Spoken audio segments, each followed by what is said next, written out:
Please. Hey! Good evening, everybody. Watching, waiting in the chat room. Can anybody see? I'm in Ceres.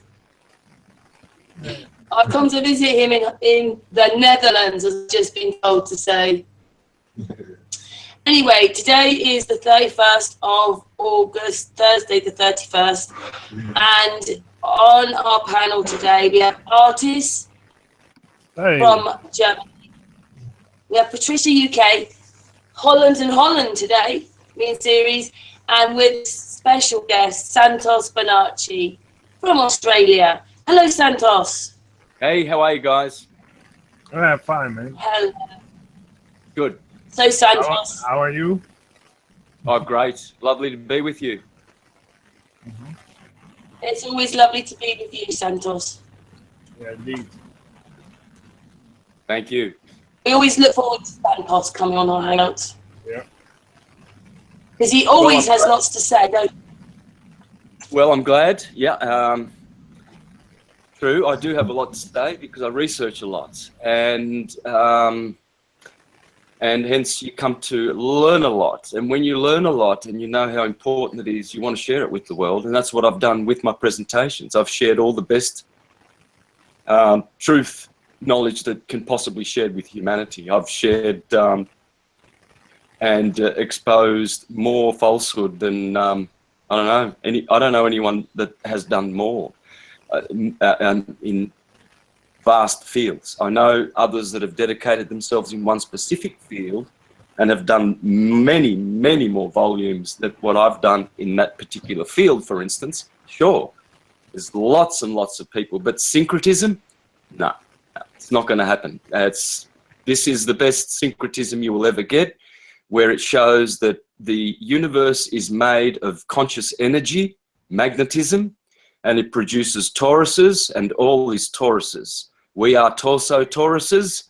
The terra firma is a terra torus firma creation, and I've explained how you model that energy astrologically, and how all the scriptures are speaking astrotheologically. They are registries of astrological and astronomical phenomena. In that sense, they are history. Otherwise, they are not history. They are literary documents, and I've proven that conclusively. There's a lot of people out there who rubbish my work about having proved that the Bible, what the Bible is, and I've proved it beyond any doubt, with the volumes and volumes and volumes of material that I have published, proving that the Bible is a literary document.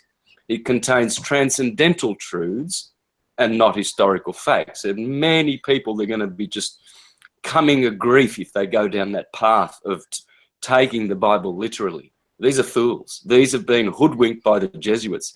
There is nothing, absolutely nothing in the Bible that is literal. It's literary. And this is what... this is how the buffoons who go after literal,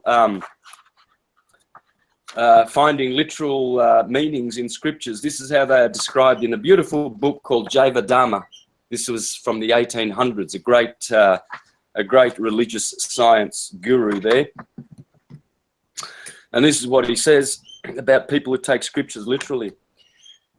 Sri Krishna takes birth, performs activities, and gives up his body. So how can his form be eternal? Krishna is Christ, okay? So Christ also comes to earth, yeah, historically. How can he be eternal at the same time? Lahiri Masahaya asked, Sri Krishna's form is Satchitananda, ever existing, full of knowledge and completely blissful, Babaji replied. His birth, activities, and giving up of the body have no connection with mundane matter. Now, this is Krishna, who is the same as Christ. I've read both accounts. I've been reading the Bible since I was a little boy, expert on the Bible. I know the Bible upside down, backwards, inside out. I quote it all the time. I know it better than any pastor who ever lived, because I love that book ever since I was a little boy. And I've read Bhagavad Gita and Srimad Bhagavatam, and I know that it is purely literary, for the ones who have eyes to see and ears to hear. As for the rest, they shall be deceived. See, chimneys don't prove Santa Claus. And people are looking for Noah's Ark in the Bible. Oh, it's on Mount Ararat. Well, that's an artifact of some other history. It's not Noah's Ark, because Ararat is Aharetz in Hebrew. Aharetz means the earth. Noah's Ark landed on the earth, not on Mount Ararat. The Romans named it Ararat. You see? So people are looking for history facts. There's no fact in the Bible. There is only truth, transcendental truth. Let me continue. Then why have such descriptions been given in Mahabharat and other scriptures, including the Bible? Babaji answered, the eternal truth defies description, for it is beyond words. The pure soul, in his spiritual aspect, sees the transcendental form and pastimes of Sri Krishna. When he describes that supreme reality through words, it appears just like worldly, mundane history. Those who are capable of extracting the essence from scriptures like Mahabharat experience Krishna's pastime in a specific way. However, when people of mundane intelligence hear these descriptions, they interpret them in different ways. Yeah, according to their delusions and Jesuit lies. When one meditates on the form of Sri Krishna, the conception which arises at the heart is limited by time and space. Lahiri Masahaya said, how can one transcend such limitations and meditate on Krishna's true form? Well, this is it. We have to meditate with our transcendental mind. Nothing historical. We got to forget about the history. It's transcendental history. The Bible is full of transcendental history. There is nothing, not a shred of any history in there except what the Romans post-redactedly, if that's a word, did. Okay. So, and the reason a lot about transcendental. Was Osho actually also speaking a lot about the transcendental steps of your mind stuff, getting out of the knowledge, getting into the wisdom, actually looking into, opening your eyes, because the knowledge is the blinding glasses through where we see only through that knowledge and not for what reality is. That's right. That's exactly right. And so people put their own blinders on. You know, they start. Some people, they've only been studying the Bible for 3 years, for instance, and not all their lives, as I have done. At every stage of my life, child, teenager, 20-year-old, 30, 40, and now in my 50s. And you need years and years and years of reading the Bible to understand the Bible. And I've got the years and years and years. And the Bible is pure transcendental truth. In it, you will find a registry of astronomical phenomena. You will also find astrological phenomena, for they are the same thing. As well, two sisters of the same science. And as well, you will find biochemistry in the Bible. The Holy Land is your body. Check out my video. Your Holy Land is the body. Check out Secret of Secrets, the elixir of life hiding in your body. And you will see how the great masters George Carey and Inez Perez laid out that in the Bible is a code for how you ascend. Jesus is the oil in your body. Christ is the Christ consciousness. The Lamb of God, Aries at the top of the head. Moses is Mars in Aries at the top of the head. Moses means drawn from the water, also of fire. Mars is the ruler of fire and water. Mars, maritime. It's Moses. You know, and people are looking for Moses, so he went through the Red Sea. We actually found the spot where he went. We went there historically. BS. Bullshit. There's no historical. All the nations had their gospels, and they created the cities on the earth that mimic the heavens, like the pyramids on the Giza Plateau. They mimic the Orion belt. That's a no-brainer.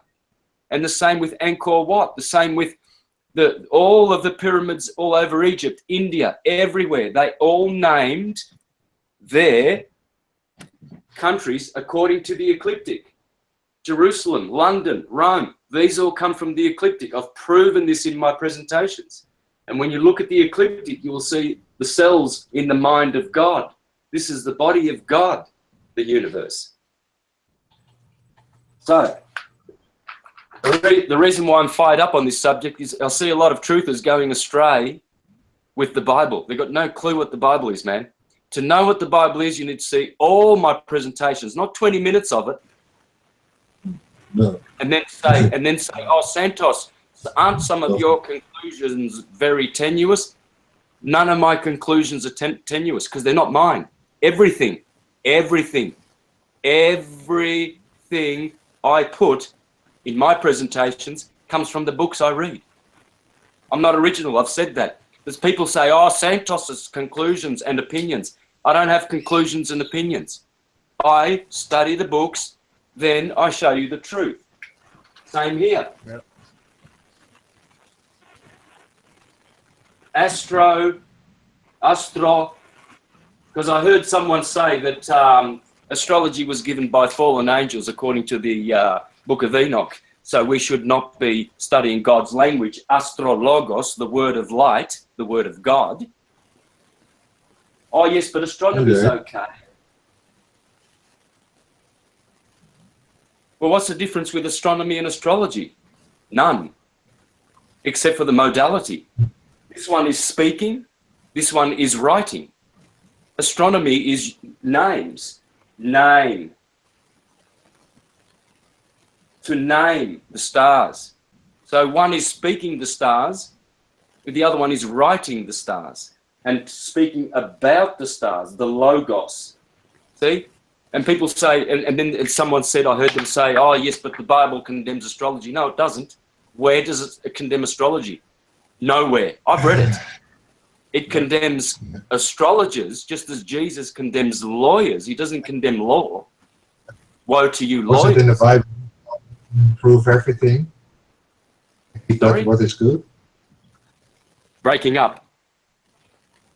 Prove everything and keep that. Yeah, in the same Bible, prove everything and keep that what is good. True. That's the whole thing. Yeah, so if the Bible condemns the Bible, then where actually is that particular proof? It should be in the Bible then. No. Sorry, you're breaking up. A lot? Well, yeah. You have to. If you're attacking, you have to anything articulate. about Ceres, you have to articulate a little bit more. Louder? Just a bit. Because you're just breaking up just a bit. So, and now I lost what were we talking? He didn't hear your question. So that was the problem. Yeah, I think he's getting something in a book or something right now. Yeah, I'm listening. Just ask the question again, please. Yeah, but a little bit slower. I lost my question, actually. Oh dear, well, having to remember it now, I can't think of what you said, but I know what you said. Where were you talking about? You were writing it down on the thing about what it was really, weren't you? Earlier on. Anyway, so the point is, why then? See, the Bible is full of astrology. It encourages astrology. How so? How so? Job 38:32. Well, there's God talking to Job saying, can you tell forth the Mazzaroth?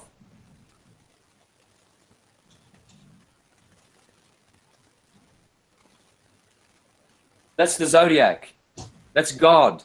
That's God talking to Job. Can you tell forth the Mazzaroth in its time? Can you tell forth all the constellations? Because if you don't, you do not know me. Because the Father is the source of energy. The Father is the firelight of the universe, sound, sonoluminescence, and it's the source of energy.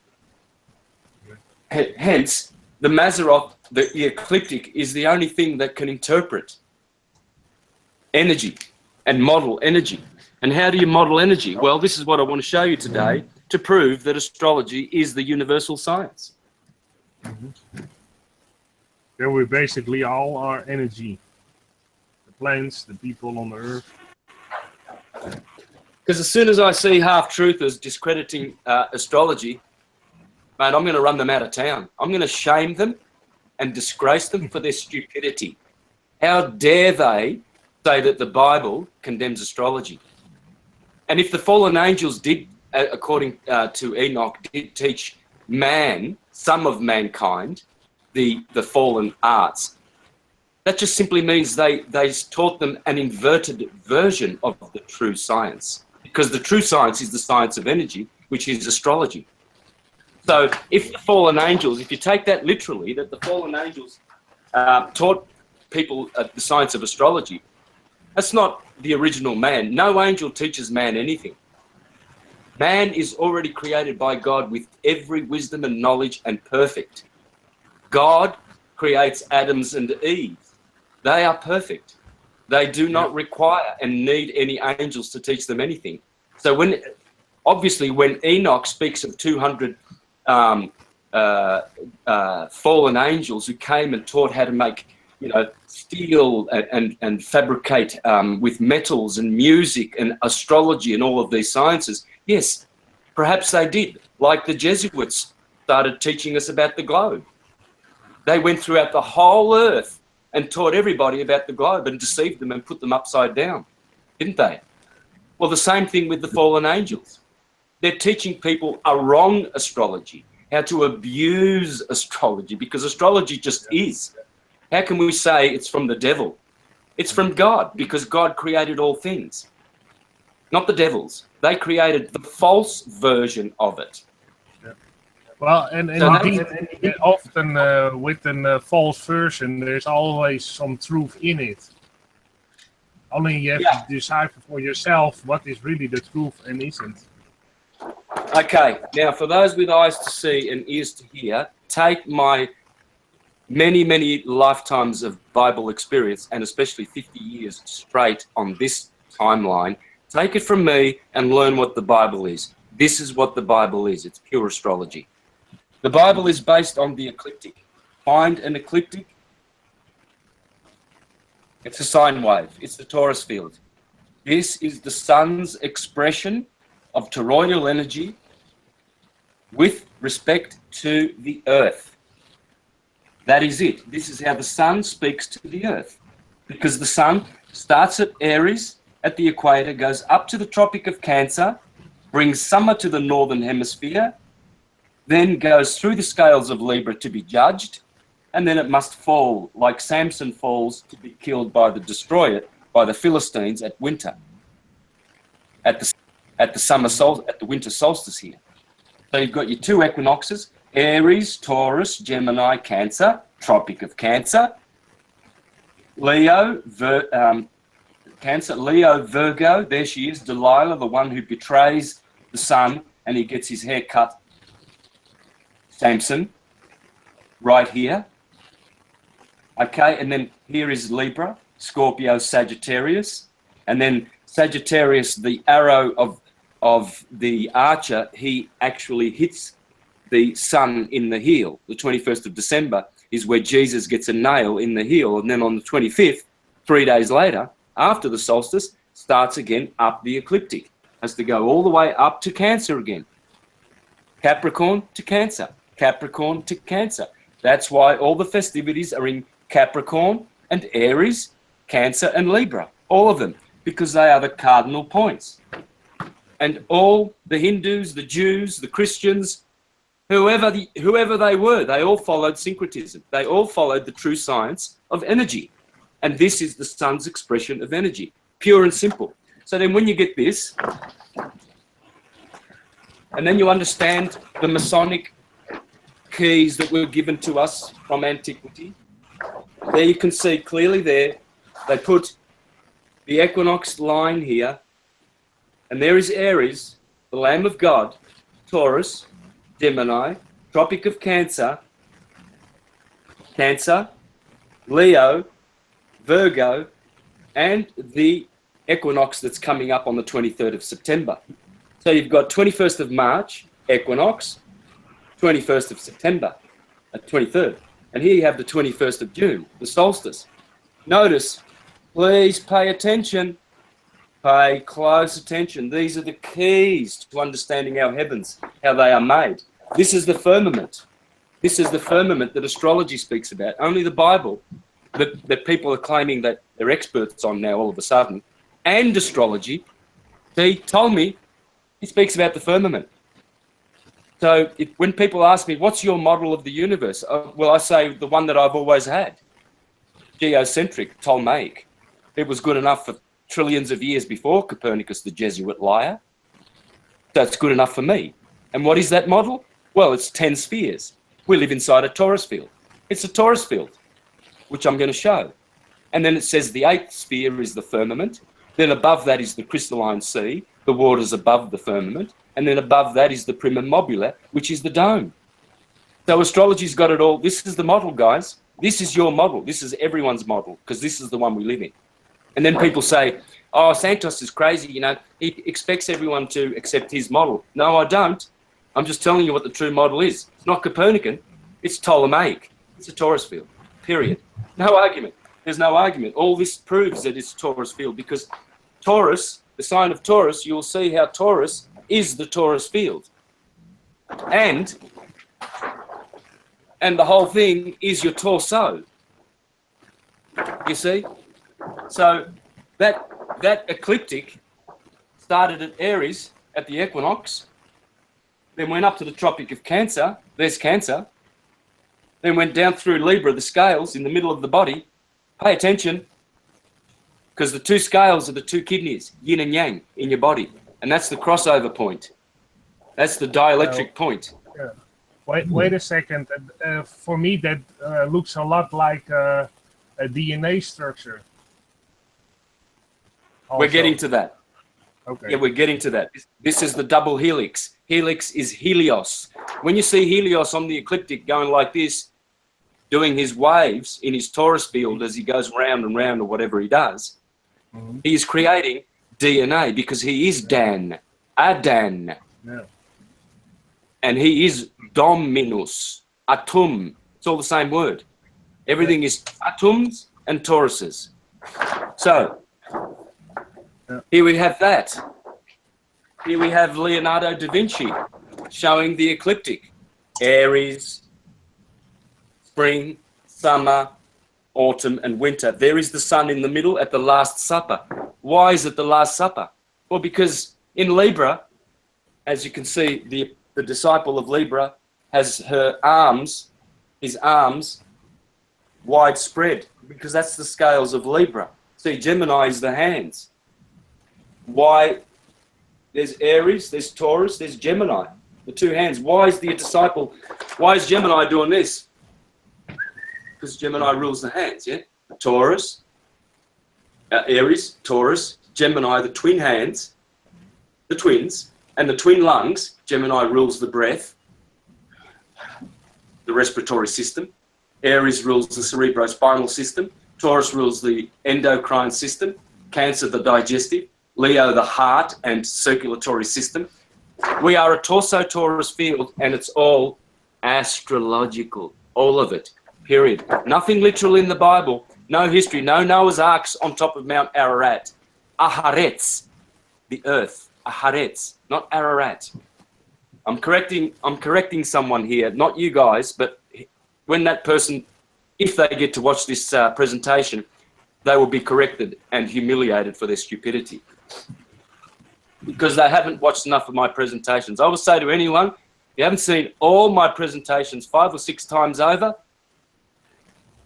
stay at that level of literal. Stay there. Don't take minutes, take at least 20 months.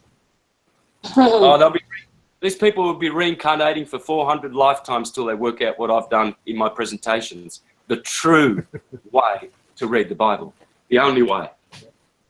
And that's not haughty and presumptuous. That's caring for people. Because time to snap out of our delusions and stop listening to these idiots that get on their soapboxes who think they know something. They know shit. They know absolutely crap. Here is the Bible. This is what the Bible and all scriptures are based on. All of them. Bar none. Equator. Sun's ecliptic. Oh, we have positive and negative. Yes, because simple-minded people see everything in twos, in duality, boy, girl, positive, negative. But it's not.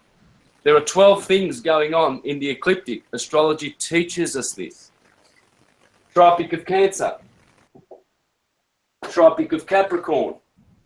You bring the circle around, and hence you create the DNA, and you create the Taurus field. All is Tauruses. To remember and know where you live, you must remember 3 things.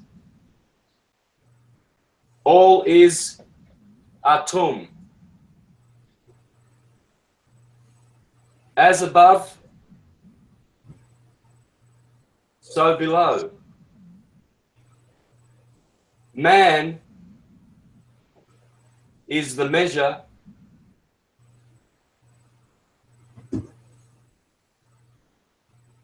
of the universe.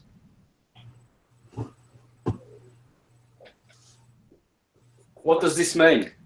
Well, all is atum. Atoms, your anatomy, are millions and millions of torus fields interlacing into one torso torus field, which is your body, which came out of a uterus as it slipped past the clitoris, and you were born with your torus torso.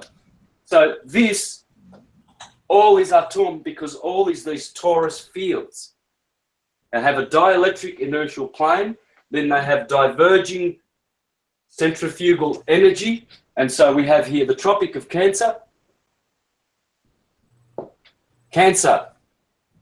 This is what the Bible is made of, all of this. Even in Job, the Bible, God says, can you see Ursa Major in Cancer? Do you know how to tell the Pleiades in Taurus? The Big Bear in Cancer. Orion, can you see, do you know Orion? Do you know how to tell when they're coming? This is the Bible. Genesis chapter 49, when Jacob collects all his sons, his 12 sons, to give them a blessing, he actually goes through all of the traits of the zodiacal signs individually. Dan, you can see Scorpio because he's the one biting, the serpent biting the heels of the ones passing by. Eh? It's astrological. Jacob has 12 sons. The Israelites are not the Negroes, as some people are suggesting. The Israelites are 12 tribes. Okay? There are 12 tribes of Israel. Okay? And they are Aries, Taurus, Gemini, Cancer, Leo, Virgo, Libra, Scorpio, Sagittarius, Capricorn, Aquarius, and Pisces. Those are the 12 tribes, okay? Some of those are Negro tribes, some of those are white, some of those are yellow, some of those are red, depending where they went to the earth, because wherever you go in the earth, there's different magnetic energy. Hence, the Eskimos evolved and developed due to the toroidal astrological energy that is there. It might be Taurus, it might be Scorpio energy. You have to understand the different colors in the electromagnetic spectrum of all the different 12 signs, because there are 12 chromatic colors, as there are 12 chromatic musical notes, as there are 12 everything. The dodecahedron, carbon 12, the isotope of carbon throughout the whole universe. 99% of the universe is carbon 12. The dodecahedron is the ether, which rules the other 4 polyhedra below it. And those polyhedra, they're all here. Because what you do when you put the solstice here, here's June 21st. Okay? Now, before I do that, as above, so below. This atom is the atom, yes, neutron, proton, electron. Okay, electron is where the vortex is coming in, proton is where the vortex is spiraling and rotating outwards. Walter Russell, thank you very much. So, as above, so below means if the atoms in your body are torus fields, well, so is the galaxy and so is the whole universe. Because as below, so above. It's the only pattern. There's only one pattern. It's the torus field. There are no other patterns. And some of them are double toruses and some of them are quadruple. They're called tetrapoles or quadrupoles, like a quadrupole magnet. And I believe that when I finish, that we are on a quadrupole or at least a double torus. Okay? So, man is the measure of the universe. Well, you saw that. If you want to know the universe, study your body. That's what's in my presentations. Every single one I've done, and they're all different. Every single presentation I've done, they're all different. And you will only find certain gems if you watch certain presentations. There's no repeats. I'm sorry, because I've still only released 1% of the information that I have. Okay, so man is the measure of the universe. That's the temple of Solomon. Yeah? And who built the temple of soul of man, the non-historical person who never was in history? It's talking about Saturn. You see, the builder of Solomon's temple, soul of man, was Hiram Abiff. Hiram above, Aries. The Hiram Abiff above is the cerebrospinal system, the first of the 12 systems of the body to be fully developed, along with the heart, Leo, and the circulatory system, cerebrospinal. Aries rules the whole body. The decisions come from here. It's the Lamb of God standing upon Mount Zion, which is your vertebrae. This is stuff that people will take years and years and years of learning and then will never work it out. And I've worked it out. And I'm giving it to people free and in such grand, easy way to understand it. And yet they're still wandering off the Jesuit paths, being misled, looking for literal crap where there never was. It's a great thing you are doing. Oh yeah. A lot of people hate it. They hate me. They hate me. They always have from the start because they don't like the truth. They don't resonate with the truth. So, but in the end, no, the problem is they don't understand the truth, and therefore they feel a little bit stupid, and that's why they ridicule it. Yes. That's the problem, basically. Oh, it breaks my heart to see people. It's good to see people turning to God. You know, it's beautiful, and we all will. But they go from the reductionist perspective first, the literal, which is very minimal in the scriptures. Very minimal part of the scriptures is literal. And contains fact. There are facts in there, but it's like Shakespeare. He makes poems about factual people, Julius Caesar, Cleopatra, but he's not writing fact. He's writing transcendental encoded information to save us, to transcend us.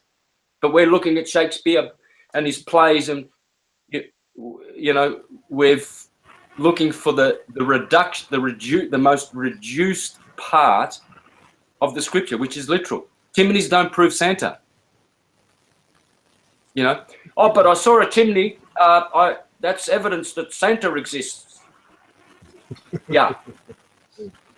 You're right. September 23rd. December 21st. Please, please, please pay attention to this, guys. This is everything. This is the swastika.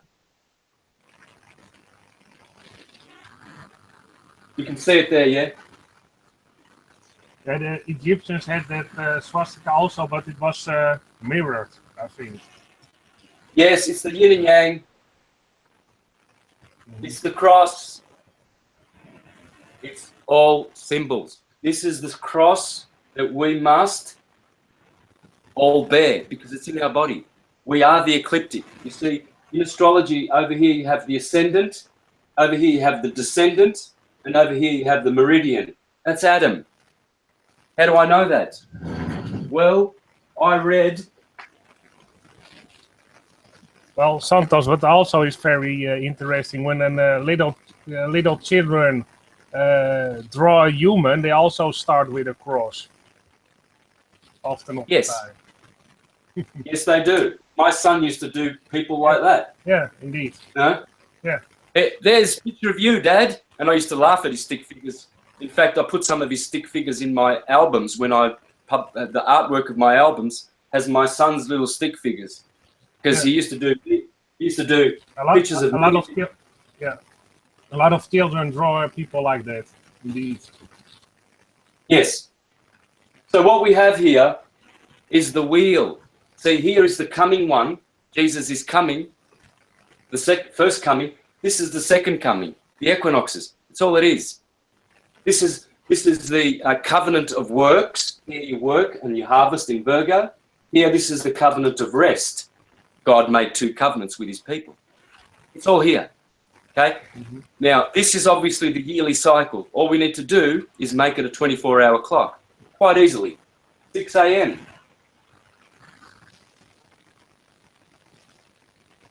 12 p.m.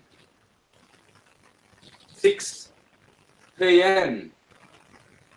12 a.m.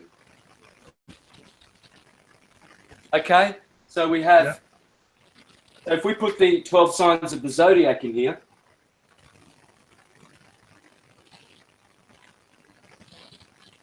I'm really simplifying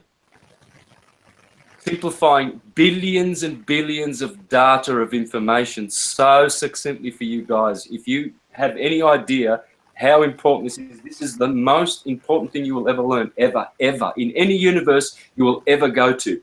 This cross. You must be a master of this divine science. This is astrology. This is God science. Please, you'll never, ever get any more condensed and refined than this anywhere in history. Anywhere. It won't happen. This is where you will grow in leaps and bounds beyond the rest, beyond the animal thinking types of the herd mind of this world. Okay? Now, this line here is the meridian. It's called the meridian. As I said, ascendant in the east, descendant in the west. This is Adam. Adam Kadmon, because Adam is atom, and we are all atomites because we have anatomies. Okay? Adam means red. Yeah? And Adama, the earth, means red earth. Red is redshift, blue shift. Blue shift, red shift. Blue shift at Cancer, red shift where Saturn rules in Capricorn. It's the Taurus field. Okay? So, everything of that side of the meridian is called anti-meridian. Or AM, because that's the meridian. So,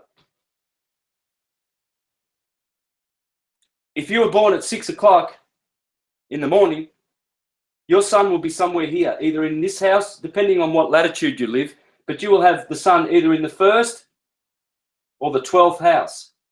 3, 4, this is King Arthur and the Round Table, guys. 5, 6, 7, 8, 9, 10.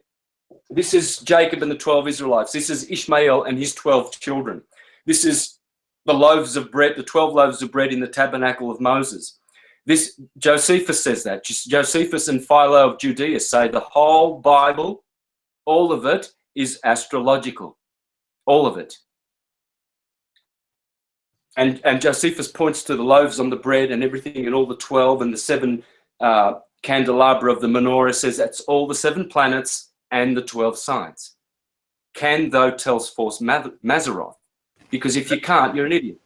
If you don't know the zodiac, you're an idiot. Basically, that's what God is saying to Job in Job 38:32. You don't know my energy, you don't know me and how I work through nature. Get away from me, you're a Satanist. And you've obviously followed the fallen angels who taught a false version of this true science. So everything after on this side, this is PM, post-meridian. Okay, PM. That's why we've got 12 PM here and 6 PM, because this is the post-meridian side and this is AM. Okay, someone who was born between 10 o'clock and 12 o'clock in the morning, like Donald Trump, he's got the sun, he's a Gemini, and he's got the sun in the 10th house. Big career, man. He's got Uranus up here as well, and a couple of other planets. These people just shine in the public, because this is the public, this is the private. So someone who's born before midnight, between 10 PM, these people are private. These people love their property, their home. Yep. Security in the private, public. Someone who's born between 4 AM and 6 AM, sun in the first house.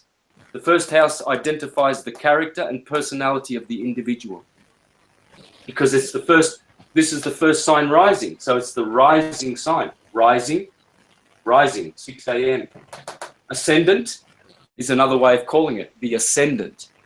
Okay, so is that also your ascendant to calculate your ascendant sign? Yes. So you need to know what time you were born. For instance, I know I was born at 4:19. So here's my chart, and you can see the sun. The sun is clearly in the 7th house with a whole bunch of other planets. This is all about understanding others. This is the house of partnership and marriages. Okay. Now, so I was born at 4:19. This is the midpoint, midday, MC. Okay. So everything here is PM, and all of this is AM, and here is the ascendant. And what is it? Leo. Leo rising with Mars in Leo. Fiery heart. This is the heart. And Mars in Leo makes a very, very passionate individual. Fiery, okay, and intuitive in the heart. But that's the rising sign. See? So here's 6 AM, 12 PM, setting. See, my sun, it was late afternoon, and the sun is about to set. This is the setting point. That's why all people who have their sun in the 6th house usually have health problems, because that's the sun is set. It's weak now. It's debilitated. It's gone over the edge, over the west. Okay, so that's very clear. Yeah. So what time were you born? I was born 12 May. The 12th No, what May. time? AM? I was born 11 AM. 11 AM. Okay. So you're a rock star, man. Big public. Depending on how the sun might be, the moon might be over here, and that might be a square. Depending on the aspects to your sun, if your sun is exalted, like my sun in Aries, or if you've got Leo or Sagittarius, the sun loves fire, and it's in the 10th house, should be extra better career. But if the aspects are bad, like squares are not good. Trines are good. See, a trine is 120 degrees. A square, if you've got a lot of squares, they're red lines in your chart. I should do them as red. The red squares, so if you've got a moon over here and a sun over here, you're probably going to have some trouble in the career, because that square will guarantee it. Okay? Oh, yeah. Because as Pythagoras said, this is the harmony of the spheres. And the sun, when it travels on its ecliptic, he's creating his own key signature frequency. The moon has hers, and they have different planes. And where the planes intersect, they are called nodes. And so this is why at the eclipse, everybody saw only the sun and no Rahu and no moon, because you never will. All you will see is the cancellation of their song. They are singing. And when they come together in the nodes, that's a crossing point in their two Taurus field energies. And as their Taurus fields come together, those nodes, their two bodies come together, the three bodies, because it's Rahu that causes every eclipse, or Ketu, and not the moon or anything else. It's Rahu, the north node, and K2 the south node, period, because it's a transit. And the same thing happens with Venus and Mercury. Those are transits we're looking at. Hence why you see silhouetted and not in three-dimensional things passing in front of the sun. Because what's happening is those nodes are where the two harmonies come together. And because one planet has a totally different torus field to the other one, because the sun is drawing all the planets with it in the firmament, they are all connected to the sun's torus field. And so there are nodal points. There's halfway points in their two songs coming together. And when they come together, as in the eclipse, one cancels out the other. It's just a cancellation. Yeah. That's all it is. Yeah, they even showed that on a National Geographic's channel some time ago, that you can even cancel out sound with other sounds. So yeah, if you have a sound and you do another sound that's completely the opposite in waves, you cancel out one of the sounds and you hear nothing again. Yeah, well, because what is the sun? It's a sono-luminescent being. What is the moon? Sono-luminescent being, according to Ptolemy. He said all the wandering stars, the planets, whatever you want to call them, I call them stars, he says they're all luminous, entirely luminous. Not terrestrial, luminous. That's for any globetards out there that are still going. But it's a rock, because the astronauts went up there to play golf and they brought back some rocks, and we've seen them in the museums. Yeah. And all appear to be petrified wood, those rocks. It was a scam. Yeah, it's a scam. That should, or they are moon, that is not possible, or they are lying. Yeah, so what we have is these natural systems, through science, has been co-opted by the Jesuits, and they went out throughout the whole planet with their globe lie and their globalism agenda and their Inquisition. Okay, the Inquisition is now, in 1965, they changed the name to the Holy Doctrine of the Faith. You can check this out in the third paragraph in Wikipedia. Just put the word Inquisition in Wikipedia on the net, and you'll see there all the names of the Inquisition. The Jesuits are behind it all. Yep. They took over from the Dominicans of the Spanish Inquisition, and now, of course, they've been persecuting flat earthers and truthers for 400 or 500 years, trying to destroy the true cosmology and teach that we're upside down spinning on a globe. This is globalism, okay? And now they call the Inquisition the War on Terror, but it's still the Jesuit copyrighted industry, which is terrorizing humanity for speaking truth. Okay, indeed. So go. Well said, Santos.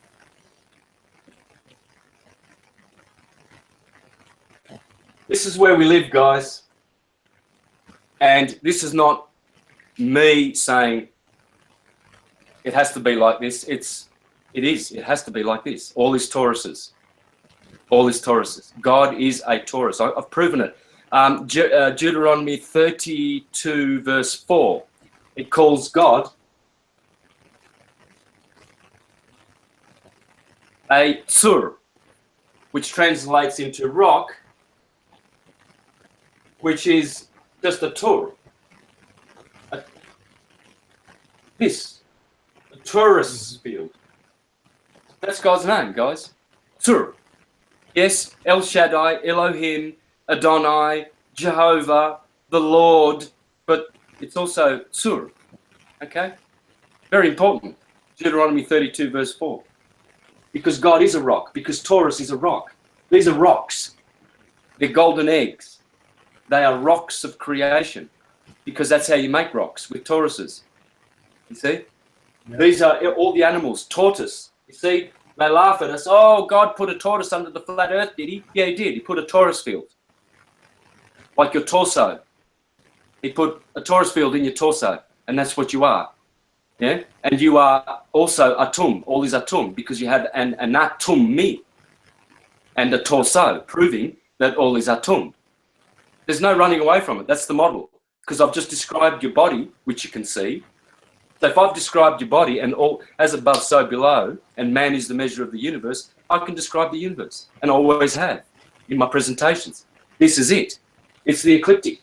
Up to the Tropic of Cancer, down, does a little figure 8 in here, crosses over, and then it goes to the bottom of the Taurus field. Okay? And this is how everything works. Blue shift. I've done about 20 presentations on this design since 2017. I don't think anyone, I don't think a lot of people have even watched them, because if they would watch them, I know Chris has, because Chris got his model of the universe from the Taurus field, which I have been saying for years, especially, and since I've become a flat earther. That's the model we live in. It's astrological. I'm going to prove it. I'm going to read from Ptolemy and show you that we live here. We live on this dielectric. This is the plane of inertia. Plane of inertia, which is the planet of Eartha. Okay, Eartha. And it's terra firma. Terra firma. Terra is Torah, Taurus, because this is the Taurus, the Tauri. The tree is a Tauri made by Thor, who is that's Thor, that's Jesus, because Jesus is Jupiter Zeus. Yeah, Jupiter Roman, Zeus Greek, and Nordic or Teutonic, Germanic, Thor. It's the Taurus field. That's why Arthur has 12 knights around his table, because energy is a 12ness. Simple. There's your planet of an Earther that we live on. We live on this plane. And then, where else do we live? Well, Ptolemy says the first position is the Earth. Okay? Not the sun. It's geocentric, Ptolemy. Geocentric, guys. Everyone, all of humanity, by work of the Jesuits, the evil Jesuits, they have turned their backs on our true cosmology. This is biblical. I'm going to prove it. This is the Bible model, and it's the astrological model, and it's the model we live in. Astrology dictates it. Astrology has the answers for everything. I'm going to be making videos from now on. I'm going to be busting how astrology knows everything, and astrology has all the answers. And no other field of knowledge can answer things like astrology. For instance, why you never see the moon for 15 degrees either side of the sun. You'll see the moon waning at the 16th degree when she's conjunct the sun. Then at the 15th, poof, invisible for 2.5 days. And then you see her at the new moon, the crescent again, bang, she's at the 16th degree. You can sight her in the skies. Well, astrology tells you that. It says anything within 15 degrees of the sun is under the beams of the sun, under the rays of the sun, cannot be seen. Okay? It's combust. It's being burnt up by the sun. Therefore, you'll never, ever see the moon and the sun together, ever, because the sun is too powerful for the moon's light. Not the moon rock. Yeah? All these astrologers out there, they think they're astrologers with their moon rocks and their bacon breath. You can't be eating bacon and being an astrologer at the same time. Astrologers were vegetarians, guys. Here we go, Porphyry. Porphyry. Two most famous astrologers, my favorites. This one because he was vegetarian, geocentric, as Ptolemy, but Neoplatonic, okay? That's why I respected them. But these are the two most famous astrologers. We still have the Porphyry house system today. See that house system I showed you? Yeah? Porphyry has a house system. And it's one of the most famous. This guy, see? Abstinence from animal food. It is disgusting, disgusting for an astrologer to be eating dead carcasses and having bacon breath when doing chart readings. These are demons. The Bible condemns astrologers. It does not condemn astrology. Never has, never will. I've put offers up to people. I'll give you $1,000. Show me one scripture where astrology is condemned. Okay.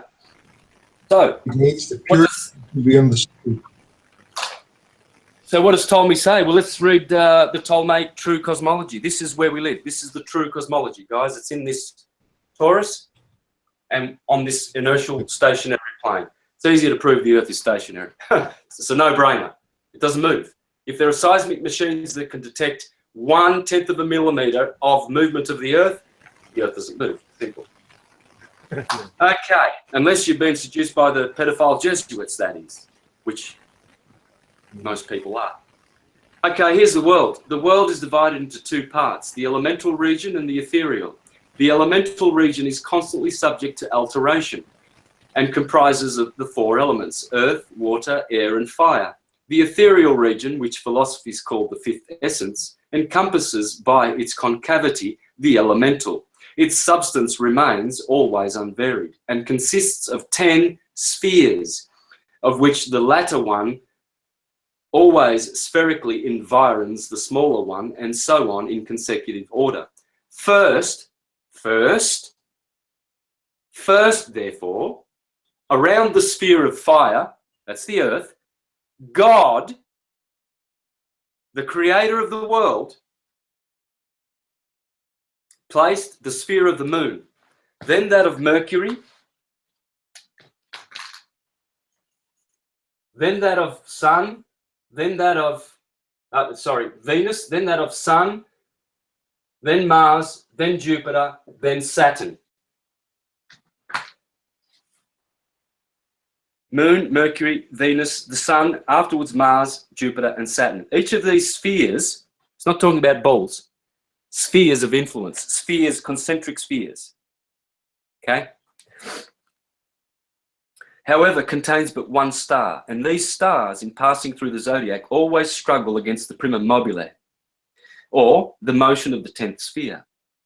They are also entirely luminous. So he says there's only one star in these seven, this octave of planets above our heads, Sun being in the middle. He says, and they are entirely luminous,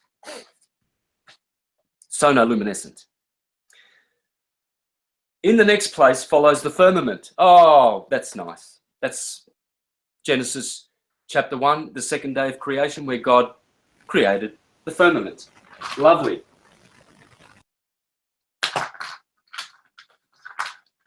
What's the firmament? Well, it's the ecliptic. It's the zodiac. It's the firmament. It's the stars, the sun, the moon, and these are actually in the firmament. These seven spheres, they actually are part of the firmament, because that's what Genesis, the fourth day of creation, where God says, and he placed the sun, the moon, and the stars and the planets in the firmament.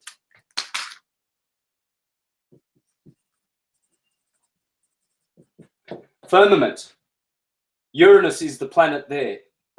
Now, he's actually saying, this is Uranus, man. Uranus means heaven in Greek, because the firmament is the heaven, okay? Now, he says, the next place follows the firmament, which is the eighth or starry sphere. That's where the stars are, and which trembles or vibrates in two small circles at the beginning of Aries and Libra, as placed in the ninth sphere. This motion is called by astronomers the motion of the axis and recess of the fixed stars, probably in order to account for the precession of the equinoxes. Well, I can explain the precession of the equinoxes. It's easy. This is surrounded by the ninth sphere, called the crystalline or watery heaven, because no star is discovered in it. Well, so we've got the stars of the firmament. Firm, terra firma. Uranus is the husband of Gaia. Remember in the Greek legend? Firmament Uranus is the husband, the heaven is the husband of Earth.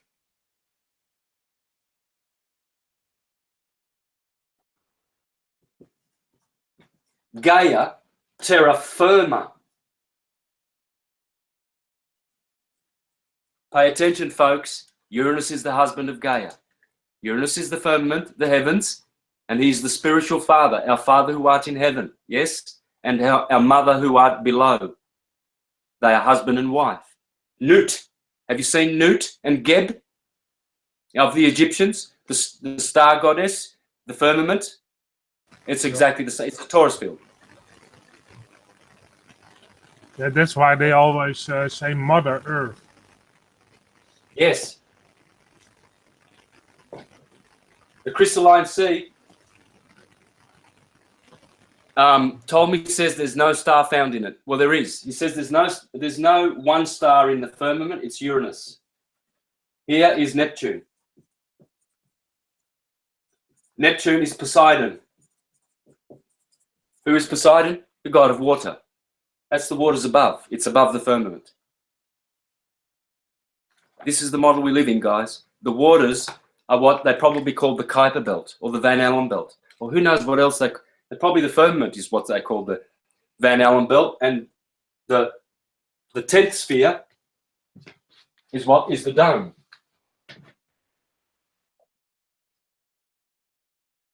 The primum mobile. This is 10, and it's got Pluto in it, and this would be probably the Kuiper belt. This is 9, the 9th heaven, watery, motherly. We all want to go to 9th heaven. Why? Because this is like a uterus. This is like the amniotic waters of the mother's womb. And see, this is a womb. Okay, it's a tomb. So we come from a womb, we go to the tomb. Plato said we come from the soma, we go to the sema. Womb and tomb wordplay is in every language. This is a womb, this is a tomb. This is the motherly Neptunian. She's very much like Venus, Neptune, the crystalline sea. When we get energy from here, from Neptune in our chart, it's very feminine energy. Neptune is very feminine. Here is Uranus. This is Saturn. Next is Jupiter. Then Mars. Then the Sun. Then Venus. Then Mercury with his little hat. And then Luna. And that is how we ascend. This womb produces people that come through the moon. The moon is the womb, the ovaries. The moon attracts souls into the plane of inertia. The moon at the Tropic of Cancer, because the moon rules Cancer. And Cancer is always, if you make this the thingy, the zodiac, Cancer is always there. Cancer at the Tropic of Cancer. Capricorn is always opposite here. Capricorn at the Tropic of Capricorn. So what we've got is Saturn rules the Tropic of Capricorn. The moon rules the Tropic of Cancer. Saturn is the Grim Reaper. With his scythe and sickle, he comes a knocking on your door, the Grim Reaper, and he says, you're going back home. And there's no escaping it. When Saturn knocks on your door, the Grim Reaper, you're leaving at the Tropic of Capricorn. This is a vortex. This is a lemniscate, an analemma, the Mobius strip. This is how energy continues to travel. It comes out of 0 point, goes round like this, and then it comes in and it does a figure eight on the inertial plane and then goes out the other side again. And nothing can stop it because it's omniscient and it's omnipotent. It's omnipresent. Everywhere is magnetism. It's incoherent magnetism. When you have a magnet, see, people say to me, oh yeah, but how can it all be magnetic? We should all be just thinking, no, because it's incoherent. Like the sun's light is incoherent. It's white light. A laser light is coherent. So you've got red laser, and blue. Blue is higher capacitance, okay? And red is low capacitance. Well, that is coherent. See, God didn't make magnetism, the world, out of coherent magnetism, because then it wouldn't work. It has to be incoherent. So all the little gyroscopes, because this is what an atom is. It's a little gyroscope, little atom. And this is the electron they call electron going around, making a cloud, but it's just gyroscopes. And if they're all lined up like this, like good little crosses, that's coherent field. That's multiplicative, not additive, multiplicative. Like all the Roman fascia, yeah? You put 3 sticks together, easy to break. Try 10. It's multiplicative. So every stick you add to the bundle, the fascia becomes harder to break. Well, that's what's going on. Magnetism is incoherent. It's all over the place. But it is magnetism, and it's everywhere. And this is how magnetism expresses itself. There's only one way. There's only one story to tell. And all the Gospels and all of the Old Testament, of course, including the New Testament, they're one and the same. You see, Joshua gets betrayed by his brother Judah, 20 pieces of silver. Jesus gets betrayed by Judas with 30 pieces of silver. Joshua got betrayed by 20 pieces of gold and sold him down to Egypt. Jesus also went to Egypt. They're all archetypes. They're not historical. Yeah? There's nothing historical in the Bible. They're archetypes. That's what the Romans did, like the Jesuits with the globe. The Romans made Jesus' story, and Jesus is within, the Christ, Jehovah, whatever you want to call it, doesn't matter. Because I've heard this same person that is talking about the literal Bible that is discovered, which is non-existent. He's talking about how Jesus is evil and the New Testament and the Old Testament is good. They're one and the same. There's no difference. I can prove that. I've done it. This is how ignorant some people are. They're so freaking ignorant. And they run away from true knowledge. This is how you put everything together. There's no other way. This is the temple of Solomon. Solo, who is Solomon? Any idea, guys?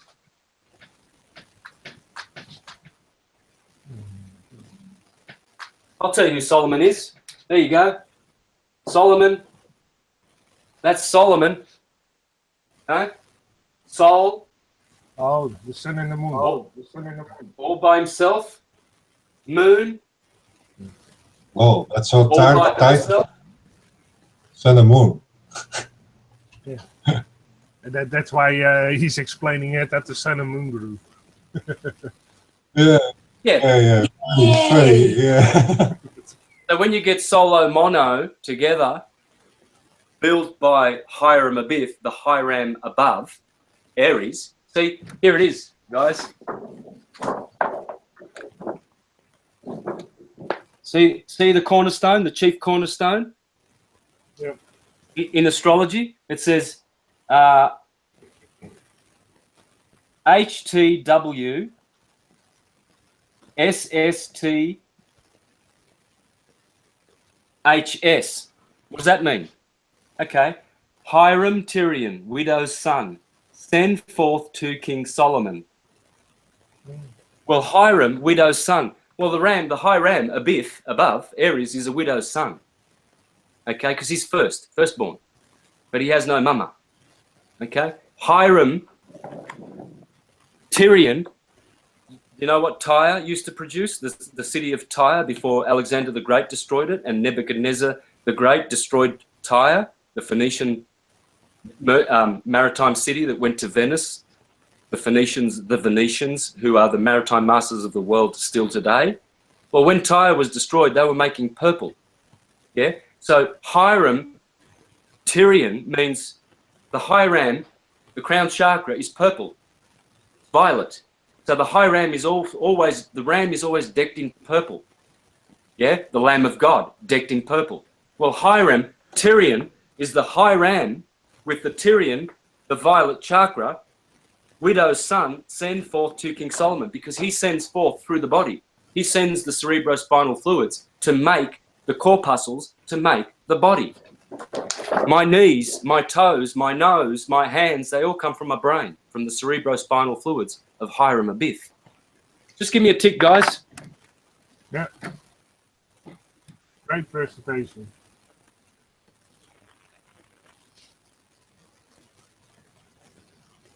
Woo! Very nice. Yeah. Also, Maybe we should come back. Might shock people now because me and Ceres are sitting next to each other. Yeah. I've come to visit Ceres in Holland, Netherlands. Yeah. Yeah, you know why it's called the Netherlands, Karen? What's that? Nether is lower ground, because the most part of the Netherlands is below sea level. That's why they call it netter, and netter is low, and that's why they call it Netherlands. It's low land, basically. Right, I get that. Lowlands. Did you work out those differences, by the way, while we're waiting for Santos to come back? Did it work out like you thought it did? That's because neder in Dutch, neder is laag, low. Neder is translated in English, it's low. So it should be called, if you translate it correctly, if you translate Netherlands correctly in English, it should say lowland. Because netter is just, they speak it out a little bit differently, but basically netter is neder in Dutch, and neder is laag, and laag is low. So it should be called lowlands. The lower lands. The lower lands. Yeah. Because most of the Netherlands is below sea level. Yeah, as far as I can see, at least 2/3 of it. Yeah. Only a small strip on the east side of the Netherlands is below above sea level. Yeah. Artist, did you look up the miles then between the airports? Yeah. Yeah. What did you come up with? It's 305 miles between the airports. Roughly. It's roughly, or so it's give and take a mile. Okay, well, Santos is back with another time. 305 miles. I already calculated it into 522 miles per hour for a prop plane. 522. Oh, just 500. Yeah. From where? Yeah. From where? From London to Holland? Yeah, but it's Holland. It's all the way to the east side of Holland, because we also have an airport almost to the east side of Holland. So that's a longer distance. Can I just explain to the chat room that I came over to see Ceres today, and they told me that the plane flight would be 1 hour and 10 minutes. And I did think it was really quick. But anyway, you know, we landed, and then they said we made up half an hour, 35 minutes, which meant they made up half the journey. So it took like 35, 40 minutes to get to Holland from England. That's very fast. And the miles that the plane had to be going 500 and something miles an hour, but I was on a propeller plane, and they don't go that fast. So that's crazy. Crazy? Maybe the new ones. I was in a normal jet plane. I was in a normal jet plane when I visited England some time ago, and it took 1 hour. And when I went back, it was basically also 1 hour. So half the time is it's almost undoable if you do it in half the time. That's ridiculously fast. We'll talk about that a bit later on another time, because Santos is back now. Yeah, Santos is back. You can go ahead again, Santos. Yeah, thanks, guys. Go ahead, Santos. You'll see this in many words, guys. Harpocrates, the sun, Harpocrates, according to the Egyptians, and the moon, harmony. Horus, hormones. When your hormones are in harmony, then you are singing in harmony with Solomon. The soul, solo in the sky, and the moon, mono, Greek word, Latin word, in the sky. Harm. The sun can cause harm. Okay? And you'll notice Mars is in there. M-A-R. Mars is fire. Harm. Mars is also the chief of armies. Armies is an anagram for Mary. Mary is the water that is in your body, that is in the ecliptic, the crystalline sea, all the planets, all the plants. Because these planets are making the sounds in the torus fields that are creating everything. It's sound. So let me go back. That got a bit sloppy. So I want to make a new one because we're going to drive this home. I've trained thousands of people around the planet how to do this. There are thousands of people in Portuguese. I've done presentations in English, Spanish, Portuguese, and Italian. I haven't done one in French yet because, well, I haven't had the opportunity, but done tens and tens of them in those languages, and they're all learning this. And the most pleasure and joy that anyone has ever gotten is knowing how to do this. Plane of inertia, equator, Tropic of Cancer, which is the tropic of all waves. All waves go out centrifugally, divergent to wave amplitude. So this is, you've got wave amplitude, which is 23.5 degrees. That's accounts for the tilt. There is no tilt because there's no ball. And this is the wave length.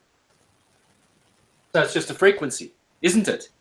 Yeah. Energy, vibration, and frequency. But see, this is also very clever because it's telling you the dielectric inertial plane. That's what they call a neutron. And this here, Tropic of Capricorn, this here is what you call a proton because it's divergent, centrifugal. And it reaches its wave amplitude, reaches its wave length, and then it must become centripetal and convergent. And that's what you call an electron. So you've got a neutron, a proton, and an electron. Well, that's like a abra, abracadabra. The proton is the broton, it's Ra, it's Rudder, Queen Rudder of the heavens, or Mary Magdalene, it's magnetism. The neutron, this will be, I'm going to put L, the electron, I'm going to put Israel here, and we're going to identify the Trinity of God is the same as the Trinity of the three field modalities of energy. Dielectricity, magnetism, and their child, electricity, in that order. Dielectricity is black light, cold. Electricity is magnetic light, warm, white. And electricity is red and blue, redshift, blue shift. Redshift, blue shift comes from the two interacting modes of the two original fields, dielectricity and magnetism, rest and motion. So what we've got is Krishna. Red and blue is also purple put together. Yes, it is. Yes, it is. Hiram Abiff, Hiram Tyrion, widow's son, sendeth forth to King Solomon. King Solomon is you, soul of man. Yep.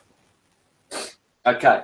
So neutron, proton, see the Ra in pro and electron. One is radiating, because the 18th letter of the alphabet, Rho, is a rhotic. The Greeks call it a liquid sound. L and R are pronounced in the same place on the palate of your mouth. And R.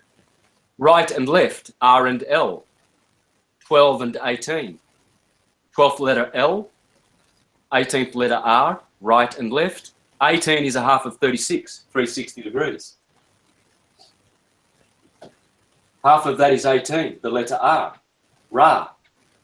Okay? Ra. 9 is half of that. 9 is the letter I, Jesus. That's why Jesus is always Inri. Inri. I, the number 9,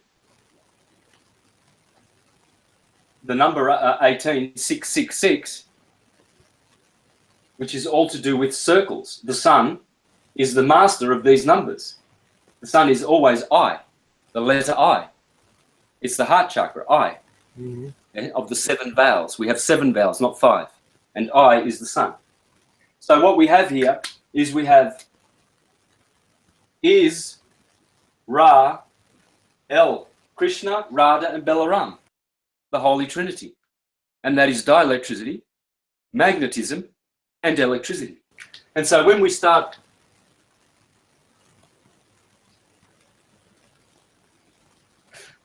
completing our nice little wheel, and we know what we're dealing with, all these atum and torus fields, and then we put our information in there correctly, as prescribed in the Bible, 12s. Everything is in 12s. 12 trees with healing in their leaves on the riverbanks in the garden of paradise. 12 pillars in the temple of my God. 12 precious stones in the ephod of the high priest Melchizedek. It's all 12, because these are the precious stones. Remember, it's a rock. God is a rock. He is a tzur, author, the author of creation, the creator of creation, the actor that we are. It's all torus fields, guys. And tor backwards is to rotate. And what does this do? Well, it's rotating. It's a processional, reciprocating, processional, hyperboloid torus. Thank you, Ken Wheeler. Reciprocating, processional, hyperboloid torus. Well, here's the hyperboloid, the hyperbole, the tree, the tori in the center, which is an arbole in Latin. Arbole, arbole, un arbole, arbolo. That is a tree in Italian, okay? Bol. This is the tree, this is the tor. So we have a bull and a torus, creating turbulence. But what's funny is that arbol is almost aardbol in Dutch. We call earth the aardbol in Dutch. So that's also very close. The aardbol is earth ball. The earth ball in aardbol. Yeah, the earth translated in Dutch is aarde. So that's very close. Also, Yeah, I'll show you later my PowerPoint presentation once I finish with the whiteboard. that's also very, very interesting. A lot of Dutch words and also German words almost are the same in your presentation. So those words are just a little bit different, but basically they sound the same in almost all languages. But that's also very interesting. Okay, at this point I'm going to share my screen. I still haven't finished reading from Ptolemy, but that's the way I do things. I always digress for good reasons, okay? I try to look after the little sheep that need to learn these things. I'm very motherly in my energy that I want people to learn properly, carefully. Don't be misled by the Jesuits. Mm-hmm. So you'll notice that in me, I'm very fervent in my zeal for the truth because I have the truth. Okay. Now, can you see that? Yeah. All right. Well, let's have a look at what bol means in Dutch. Hyperbole. See the hourglass in the middle? That's the hyperboloid, the inverse of a sphere. This is the inverse of a sphere, and it creates a bol, B-O-L, bulb, B-U-L. What else do we have? Blow. It's blowing. It's boiling. It's a dumbbell. It's a belt. Bell. Ding dong bell. Yeah, it's all the same shit. It's all the same stuff, guys. Bulb. Can you see that orgasm torus field coming out of that bulb? Yeah. Yeah, see that purple Hiram Abiff? Tyrium? This is the ram. This is the crown chakra. It's always purple. See how it's exploding. It's a torus field. Beelzebub. Look at Beelzebub. Beel. Bull. It's the hyperboloid, guys. There it is. Look what a little torus field can do. Bulk. Tubular bells. Tumble. Tum and bull. Taurus and bull. See the rotating torus field. Torah is rotate. Taurus. When you talk, what are you doing when you're talking? Well, you're making torus fields. You're telling a story. You are an orator, an actor, creator, author, tutor, motor, rotor, astor, storm, history, plethora, theory, thorough, agitator, ancestor. Our ancestors, what were they? Well, they were Tauruses, because it tells you, ancestors. Attorneys turning you over to the devil. Store, these are storehouses. Mentor, contractor, creditor. Try. What does it mean to try? It means to Torai, to create a torus. Curator, doctor, grantor, inventor. Yeah. Janitor, restore, torture, victor, capacitor. I haven't even started. I've probably only spent 5 minutes making this list. There's billions. Mm-hmm. Here he is. Thorn. He has a thorn, a crown of thorns. Well, he has 12 disciples as well. But wait a minute. Arthur has 12 knights.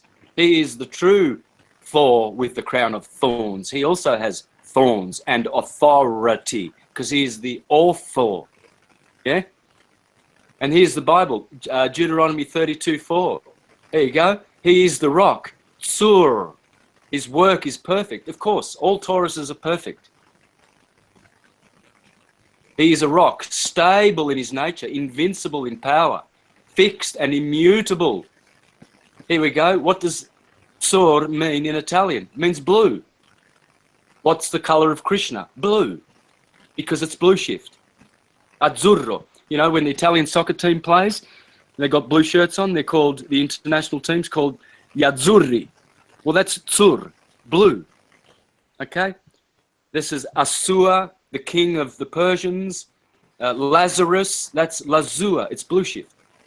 It's all blue, man. Blue and red. Adam means red. The Tsar of Russia. Well, he's a Taurus. Mars, his name in Teutonic. Tyr, Tor. Mars is Taurus. There you go. Jupiter, Zeus, Thor, and his cows. Why is the god always, you know, killing cows? Mithra, Torah. Mithra is just an anagram for Taurus. Look at it. To thrust, Tor. To thorust. Torso, Taurus. Vortex, Vort, Tor. Stavros in Greek means cross. Well, that's interesting. That's just saying Steve, Eve, Stavros, Taurus. Here I have a list of Taurus bull words, and then I've got bull Taurus words. Let's have a look at these. So Taurus bull. So this is the Taurus, and this is the bull. You got turbulence, table, stable, turbine, travel. That's treble. Tremble. These are trembling. They're vibrating, guys. They are terrible. They are double trouble. D and T are interchangeable. So double, that's tor bull. Trouble. Bubble means two bulls. And that's what you see. One bull here, one bull there. It's a bubble. A double bubble. To babble. But when you talk, Taurus, you are babbling. Bible. To papal trusts. The Bible. A bull is a trust. Okay, when the Pope decrees a papal bull, he's talking a bull. That's why the hyperboloid is related to hyperboloid. When you speak in hyperboloid, what does it mean? Oh, that was a hyperbole. I told you 1,000 times not to blah, blah, blah. Well, it wasn't 1,000 times. You only said it 3 times, but you exaggerated. You are using a hyperboloid. Hyperbole. Bottom. Okay, backwards now, back to front. We've got bull Taurus words. Okay. Is that also why some people call if you talk nonsense, they call it bull each? Yeah, someone who's speaking bull is speaking because the bull is the sound. It's the bell. It's making a sound. Bell. Okay. Yeah. It's the glockenspiel. Yeah. It makes sense indeed. Butter, better. It's making the world better. It's battering the butter. It makes bitter things. It's the potter of Memphis creating the world. Potter is just another way of saying bull Taurus. Buttress. Well, that's right in your face. No brainer. But, bull, B-U, Taurus. Buttresses for cathedrals. They act as bulls and Tauruses to hold the cathedral in place. Betray. These are betrayers. Bottle. What is it? Well, it's a Taurus. Battle. Battu in French. To beat. Beaten. You see, bull means blue. It's an anagram. Bull is blue, Taurus is red. Tor is rot, Rotterdam, red. Tor backwards, rot, to turn. Rose is red, rust is red, Russia is red, rosso in Italian is red. So you see, Ross is red. Tor backwards, rot is red. It's all red. It's red and blue. Red shift, blue shift. There it is in French, bleu. Blue in Italian, blue in, and you notice this has the letter R and this has the letter L, right and left, red and blue. Okay, hyperboloid. A symmetrical open curve formed by the intersection of a circular cone with a plane at a smaller angle with its axis than the side of the cone. Mathematics, the pair of hyperbolas formed by the intersection of a plane with two equal cones on opposite sides of the same vertex.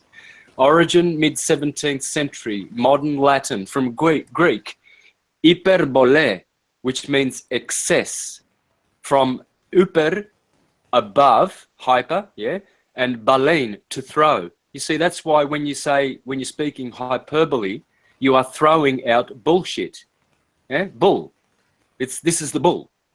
Norse, boar, tree, tori, torunk, tree, torunk. From Proto-Germanic bulas. Okay, here we go. The source of the Middle Dutch bolle, trunk of a tree. From bell. Starting to get it, guys? Mm-hmm. To blow, to inflate. There it is, bull. Okay? Philon, leaf. Phallos, that's ballos. Swollen penis.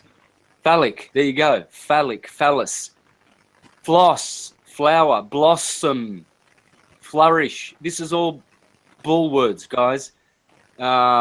English bowler, pat, cup, bowl. There you go. The Old English, guys. Can you see that? Yeah. Irish, bowl game, to swell. Blat, blossom, flower. Bollack, pimple. Bag. Okay, next word. Obvious hyperbole, obvious exaggeration in rhetoric. From Latin, hyperbole, from Greek, hyperbole, exaggeration, extravagance. Literally, a throwing beyond, a thrusting, beyond, throwing, casting, stroke a missile, bolt, beam, from bowl, nominative of baleine, to throw, ballistics, ballistic missiles, they are thrusting, okay, hyperbolically. To throw, see the word is the logos, astrologos. The word is the world, rotating, magnetic, Taurus bulls, turbulence. It's magnetism, guys. Here is the Tauri, yeah? A trio. Why is it a trio? Because you've got the trinities, dielectricity, magnetism, and electricity. That's why trio, three means Taurus.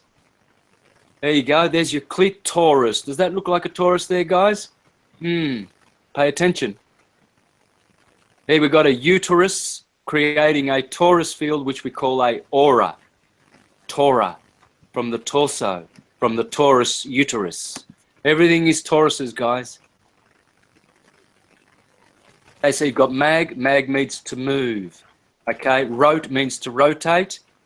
Here, so you've got all these Tor words. Tor, door, open the door. Now, why do you open the doorus? Okay? To dare. Well, only a Dorus field dares. They are firm and dura.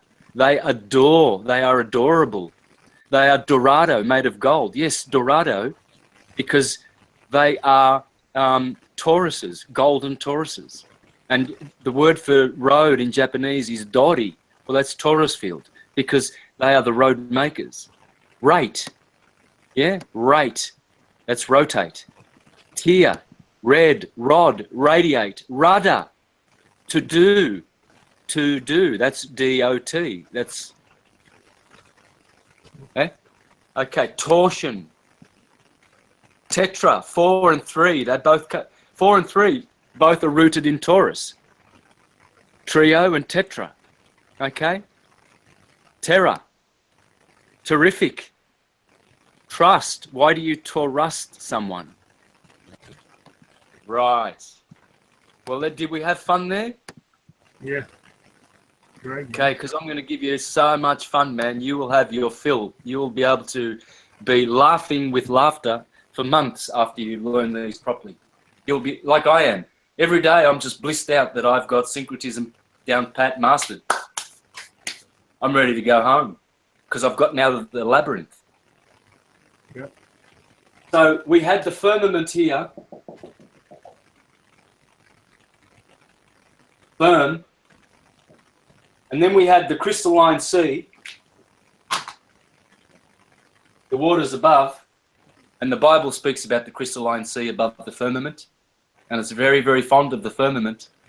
Werner von Braun, Psalm 19:4, your handiwork declares, the firmament declares your handiwork, O Lord.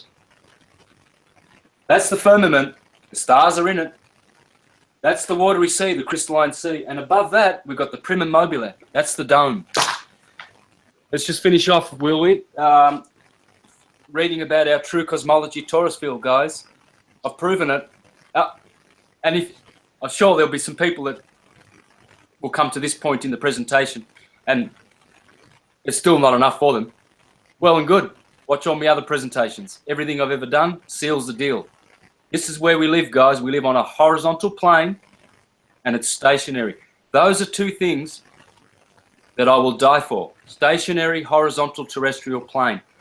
As to the shape exactly, I don't know. Because if it's a double torus, then you've got torus energy like this. And I'll show you Nassim Harriman's double torus in a minute. To show you how.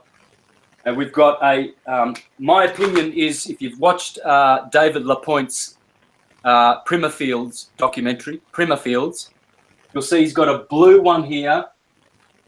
And then the bottom is, of course, red. Blue shift, red shift, just as I do all my torus fields. So David Lapointe is absolutely harmonizing with this truth of blue shift, red shift. And on top of that, this is an apple. Okay, these are the apples of Apollo. There's your apple. And every apple has a core. Core is your cardiac. A heart is just the compressed point of each vortex. It's a big vortex, big dielectric vortex going horizontally here and vertically. The body has two dielectric planes, guys. You can see my dielectric plane straight down the middle of my body. My face and no one's face is symmetrical. Why? No. Well, because the dielectric plane, because one side of your body is conforming to 1 and the other side is conforming to phi. Because these are all phi at the top and 1 at the bottom. Ratio. Phi is 1.618. Okay? Just like my finger is 1 to the ratio of 1.618. Every single knuckle there is 1 to 1.618. And then you move up the knuckle and it works again and again and again. And it's like this.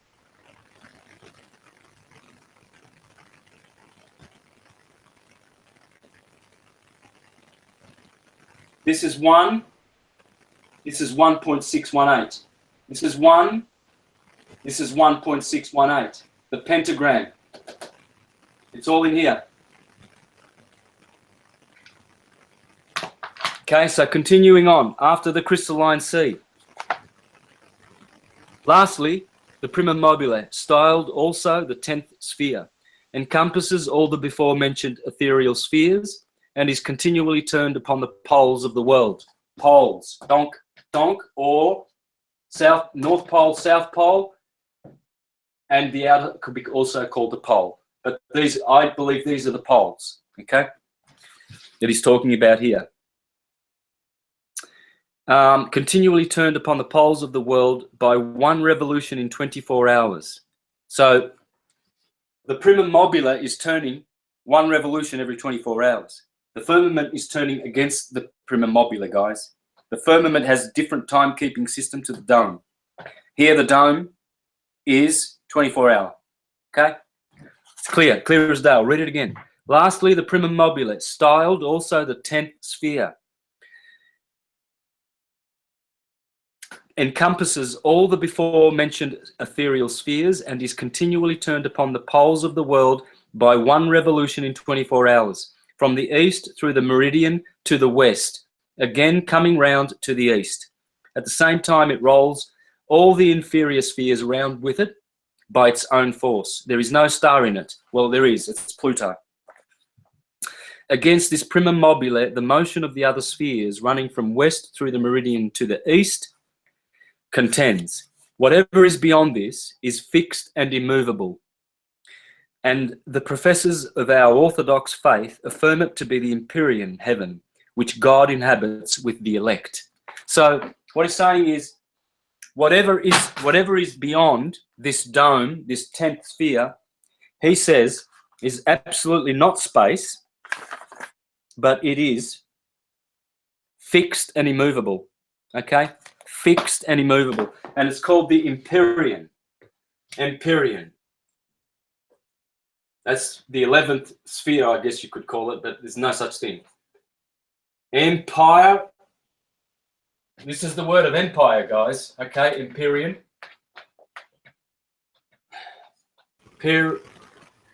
Empyrean. See that PYR? Pyramid. Pure. Purge. Purgatory. This is the pure place. Can you see that? Yep, you can. There it is. Okay. And that's where we will return, to the empyrean, when we escape the primum mobile. This is an egg. It's an egg to the ratio of 5 to 1. It's a golden egg. Dorado. It's a Doris field. There's plenty of evidence, guys. All you need is, you must start your science with the ecliptic of the sun. The sun is the great teacher. He is the Christ. He is Moses. He's Krishna. He's Radharani. He's all archetypes. Okay?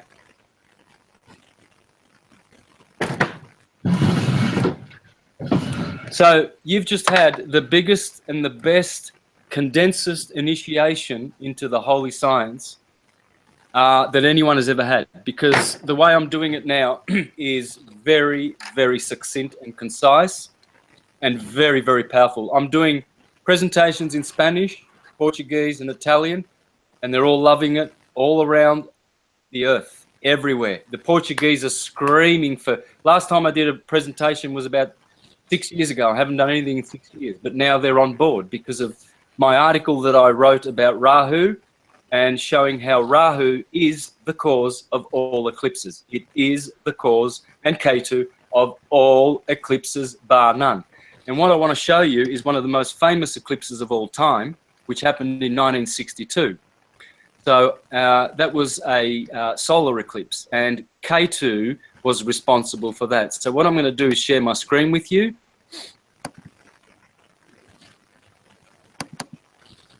Yeah.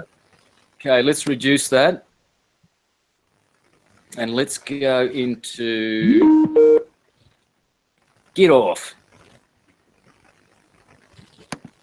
Let's go to this now, shall we? Can you see my screen, guys? It's blurry at my end. I know, Karen, is it blurry at your end or not? Yeah, it's a bit blurry here. Interesting. It was fine. You reshare it, Santos. Hey? No. What are you sharing? You have to represent it again. Okay, Maybe don't that worry. works. I'll do it.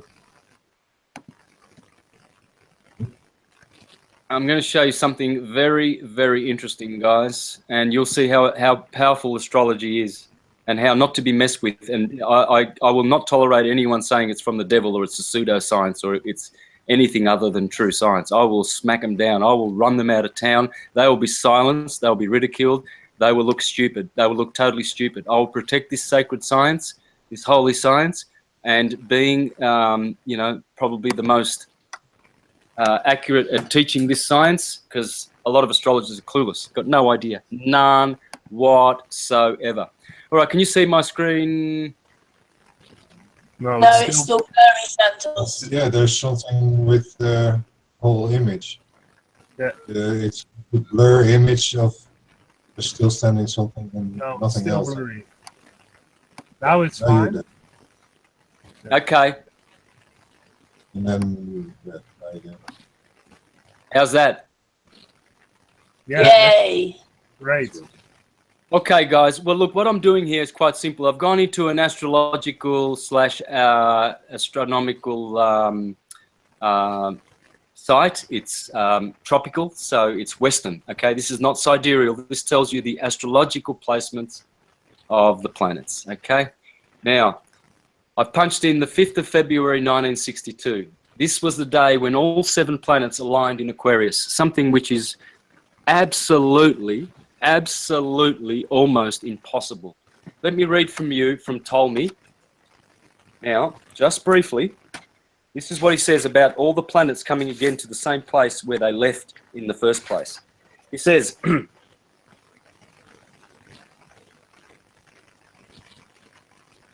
and although the former configurations of the planets have been observed to produce certain consequences, which have been adapted to configurations now taking place, and are, after long periods, and in a greater or lesser degree, resembled by subsequent configurations, yet these subsequent configurations never become exactly similar to those which have preceded them.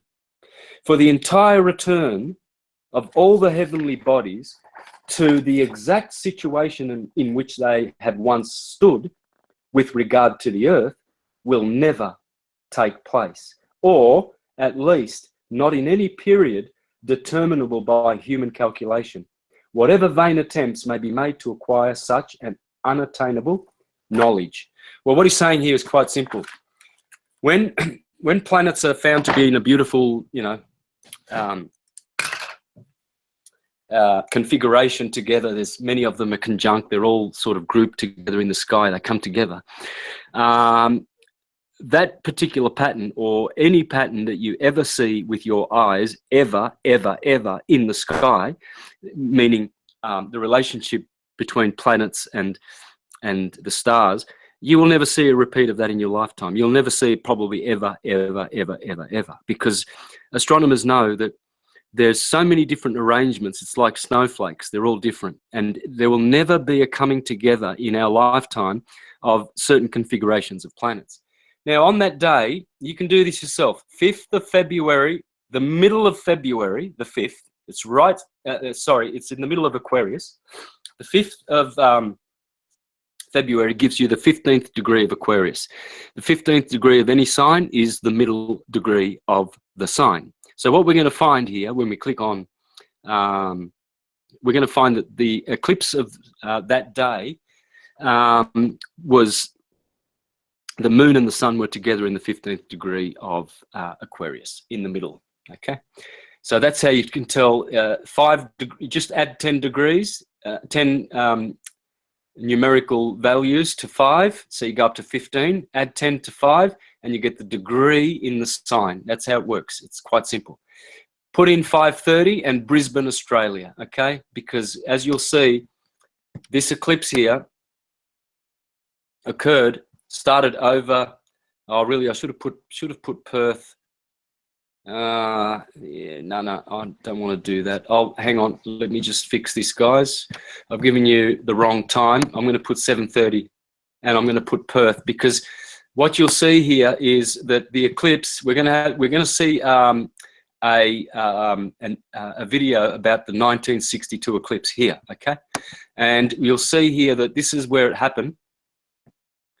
And it started on the west coast of Australia. See here, just above Perth, and it just about hit Los Angeles, San Diego. Yeah.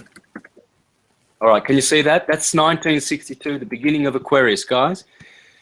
So what we do, we put 7:30 in. Reason being is it puts the moon and the sun at the same degree. So if you're showing other people, make sure you do 5th of February, 1962, 7:30, okay? And put Perth. And what you get is this. Oh, shit, oh, damn. I put PM.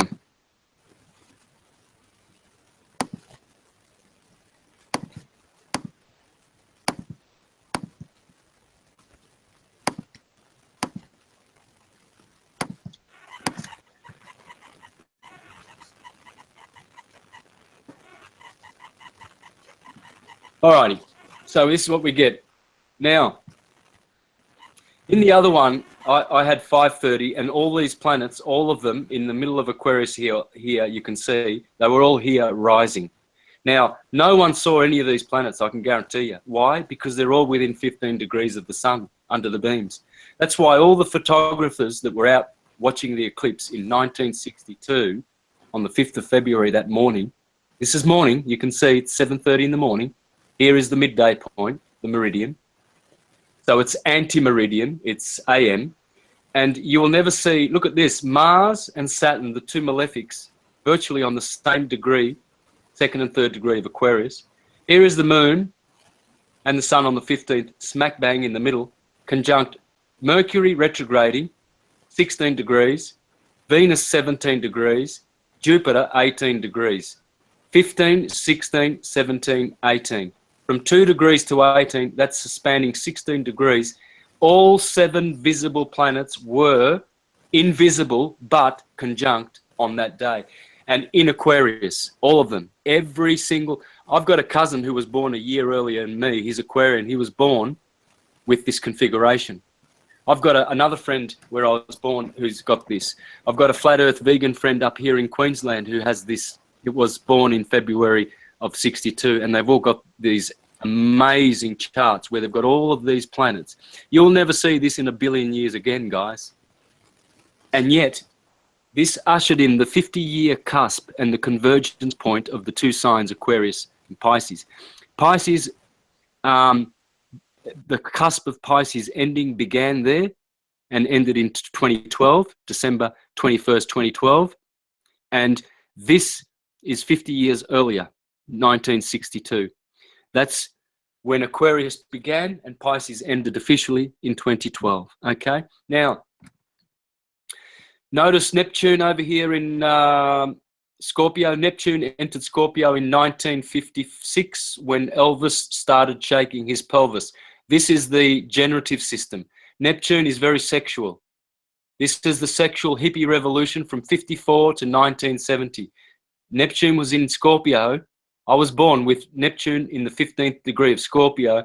This defines the age, Neptune, this crystalline sea, this is.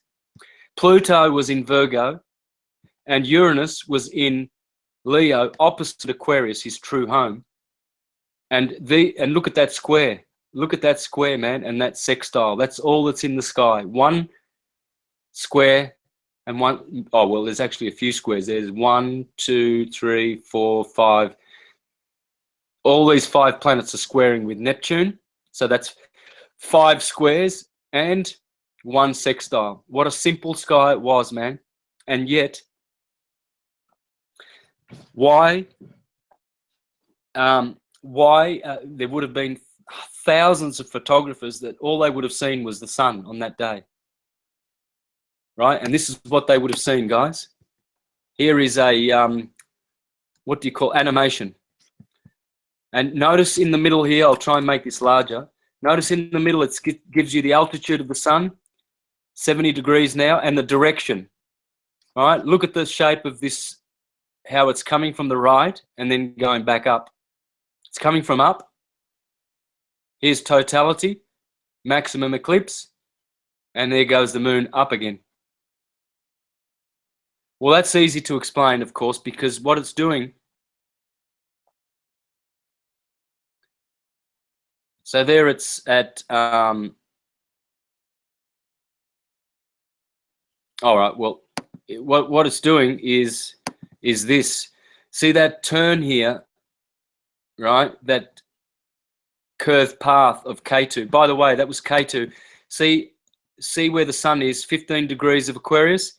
Well, look where Rahu is, 18 degrees of Leo. So K2 must be at the 18th degree, right where Jupiter is here. Here, right here is K2.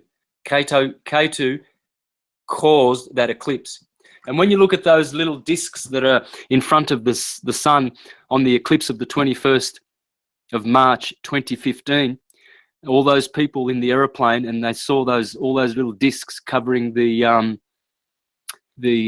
sun, that was not Rahu, that was Ketu. That's the tail of the dragon. Those discs scattered all over the place there. They're not physical discs, guys. They are phenomena, you know, magnetic phenomena we can't understand, but they are nodes. Ketu is a node. And right here is Ketu at the 18th degree of Aquarius, opposite Leo, Rahu at the 18th degree of Leo. Okay? So what you're seeing here, when this animation, see the moon, let's go back to the start. It's easy to work out what's going on. There's the moon coming from on top, guys. Look at that. It's 2 o'clock here, yeah? All right? Because the sun is moving from your perspective, well, the moon or Rahu will do this. But see, I don't believe that the moon can do so much,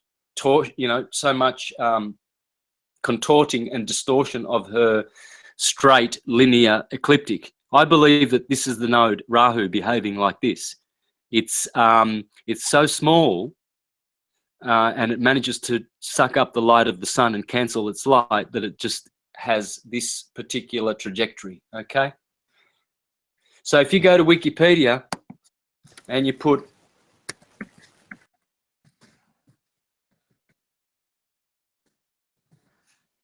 "1962 eclipse," this is what I put in the other day, 1962 eclipse. Look at all the articles, guys. There's hundreds of them. This was a very famous eclipse. Never in the history of probably this universe have we had all 7 planets lined up in one sign. Manly P. Hall teaches that the ancients of Egypt said that long time ago they all lined up in Aries, all 7, all in one sign. And they said it takes 4,320,000 years for it to line up again, but it won't be in Aries. The next time will be in Sagittarius. Well, guess what? The next time came and it was not in Sagittarius, it was 2 signs over in Aquarius. And we see it with our own eyes, guys. And you can look up here anywhere. You can look up any of these articles. Here we go, Wikipedia. Total solar eclipse occurred on the February 5th, 1962. Okay, and then they give you this bullshit Copernican Jesuit demonology. The solar eclipse occurs when the moon passes between the earth and the sun. Bullshit. Bale, bullshit. And here it is. They show you here. It started in Perth here and then went all the way up to Los Angeles nearly. Keep this in mind, guys. This is an Aquarian eclipse. Now, there's a lot of smart guys on this chat room, far, far smarter than me. I acknowledge that. Get on this. And if I were you and you got some spare time, I would trace all the paths of all these ecliptics, right? Trace them, point them out, and you will see where the Aquarian eclipses occur, where the Leo eclipse occurs, because that was the one that happened a couple of weeks ago in Leo, 29th degree. And then the one coming in 2024, that will be 8th of April. That's my sign, Aries. And it crosses over the Leo ecliptic. So if there's anyone out there, there's a suggestion for you. If you've got the time and the know-how, grab all the solar eclipses that have ever happened and then the lunar ones and map them out. Have some fun.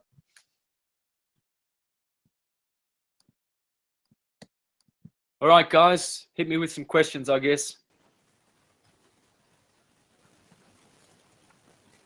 Can you show that eclipse again?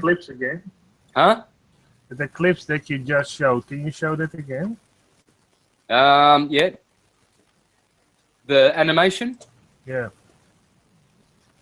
Do people in the chat room have any questions to ask Santos?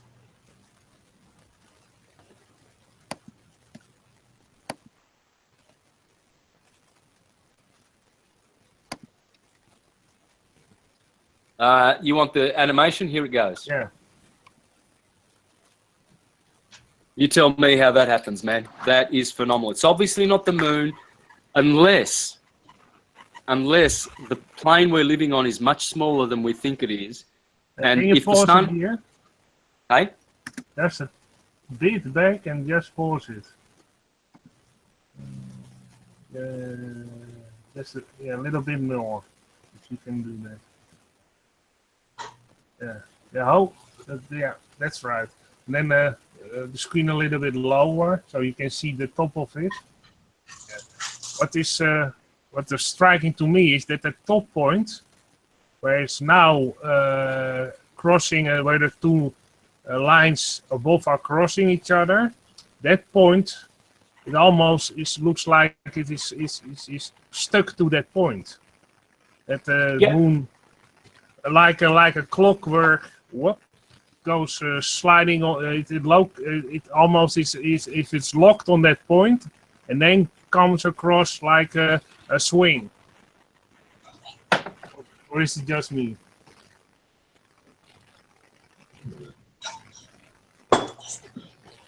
Well, for a start, obviously this is lower. These 2 points are much lower than the.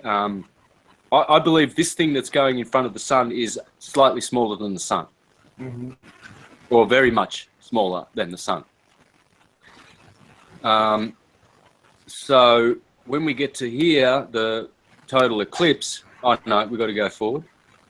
So.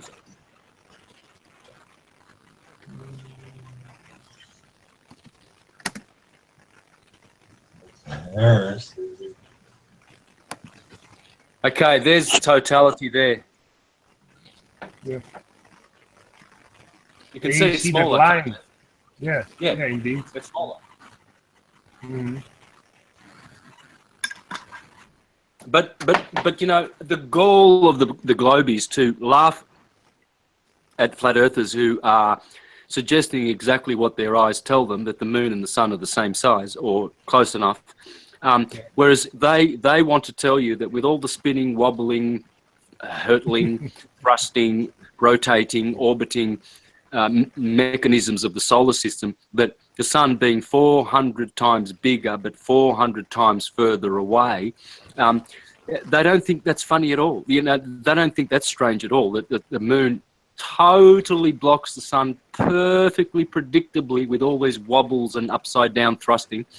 And they laugh at us because we say, well, it looks the same size, and they block, well, one appears to block the other one out at the same size. It's a total eclipse, therefore they probably are the same size. You see how stupidity takes people to argue a total falsehood, obvious total nonsense, but they will argue it because their Jesuit indoctrination has forced them, and they're traumatized by stupidity.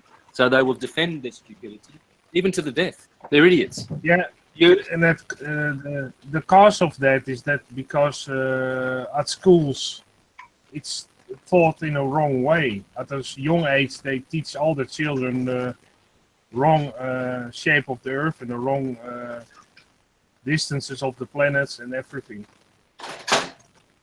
That's why they totally fuck up your brain at school about the history and everything. Yeah, and then you get these people who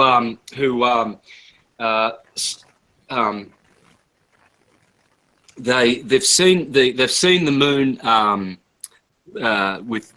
they believe they've seen craters. Okay, well, it's not the moon passing in front of the sun. Period. It's something else, and it's not a body, but it does cancel the sun's light perfectly. And the craters that they saw were actually Rahu's body shape. You know, it's not. It's these nodes have been known to be damaged. Okay. In the legends, in the Buddhist legends, you know, the dragon Rahu was many times threatened to have his head chopped off and cast, you know, throughout the heavens. And you know, the Titans and the Olympians. This is the Titans, the war of the Titans against the Olympians. The 7 Olympians are the 7 planets, and the 12 Titans are the 12 signs of the zodiac. And so all of these planets have nodes with respect to each other, and some of them are moving and damaged. And this is obviously the shape of Rahu or Ketu. It's not the moon. I just need a short break, guys, so talk away. Okay. Thank you for explaining everything, Santos. Great. Yep.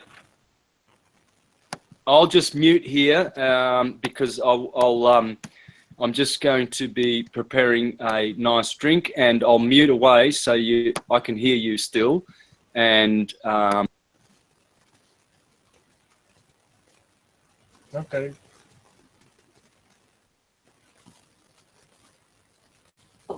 Thank you, Santos. Wow. It's so serious. Yeah, it was very fascinating. And also, I found that birth chart he showed. I put it in the link. So you can see your own horoscope. And maybe Karen can put it in the group chat so everybody can find that site easily here. I will, Artist. I'm doing it now. Okay. Cheers, my dears. Yeah, really quickly, I thought I will search that link so that's handy for everybody, so they don't have to search it anymore.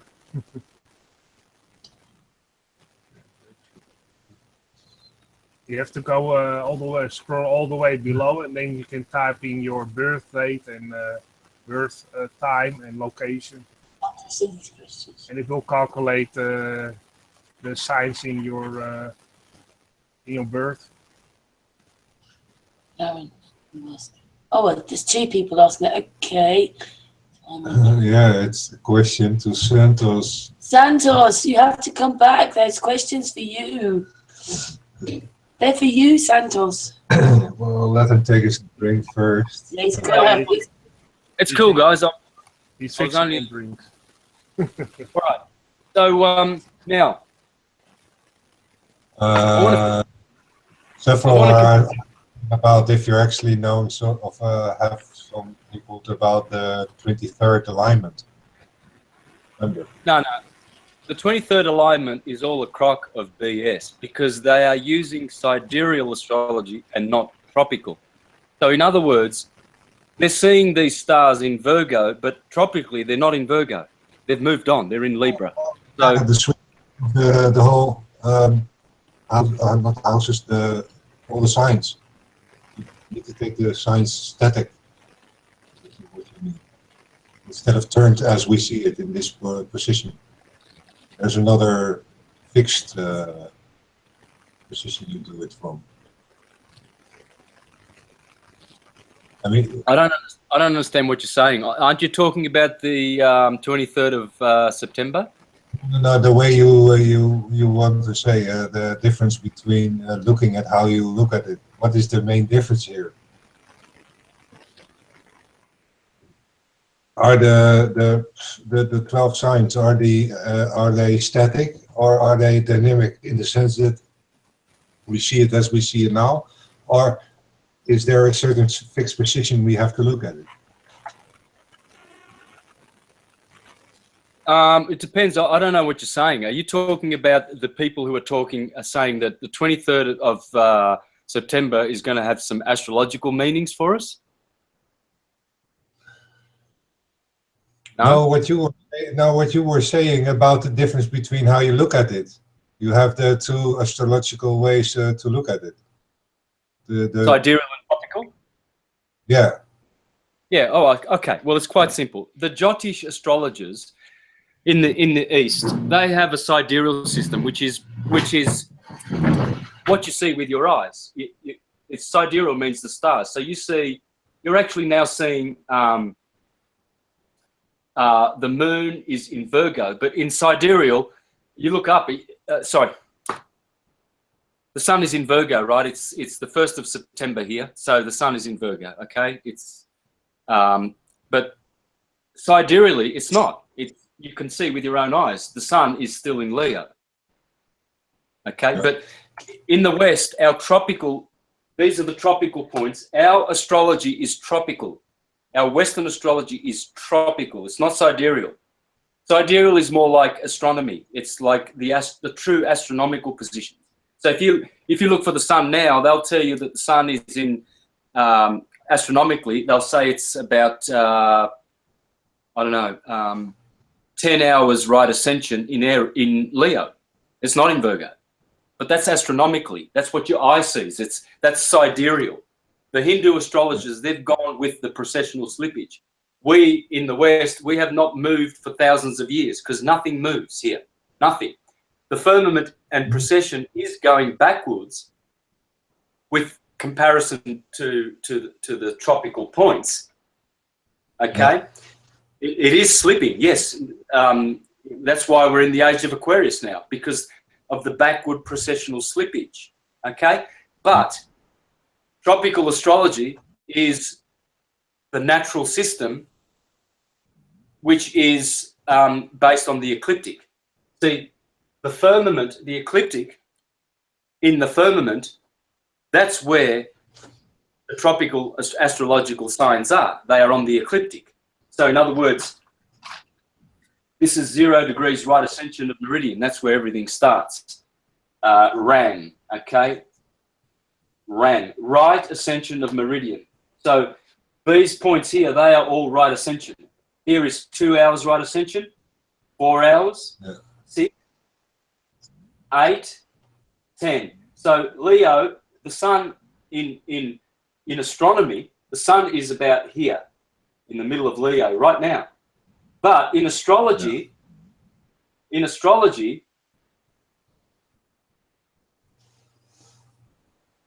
it's in Virgo because it's in the 10th degree of Virgo. It's the 1st of September. So it must be on the 10th degree of Virgo because the ecliptic never moves. The ecliptic never moves. Like morning, midday, and sunset, that never moves. It's always pretty much around 6 a.m., 12 and 6 p.m. So the same with spring. Spring always starts on the 21st of March. It's the equinox. Never moves. Can't move. 21st of March, bang, spring. 21st of June, Cancer, bang, summer. 21st of September, autumn. Autumn. All is autumn. You see? The sun falls down to the tomb. Autumn. And then the 21st of December, the solstice is called St. Thomas's Day. Interesting. St. Thomas's Day, or tomb. Cancer in the Jewish system is called Tammuz. Tammuz is Thomas. 21st of December in the liturgical year is nicknamed, it has its name, St. Thomas's Day. What about the festival of St. Thomas on the 3rd of June over here? That's the 21st of June. Sorry, 3rd of July. 3rd of July, the festival of St. Thomas in the month of Cancer, Tammuz, according to the Jews, opposite St. Thomas Day, Sagittarius, kills the sun. St. Thomas is the tomb of Autumn.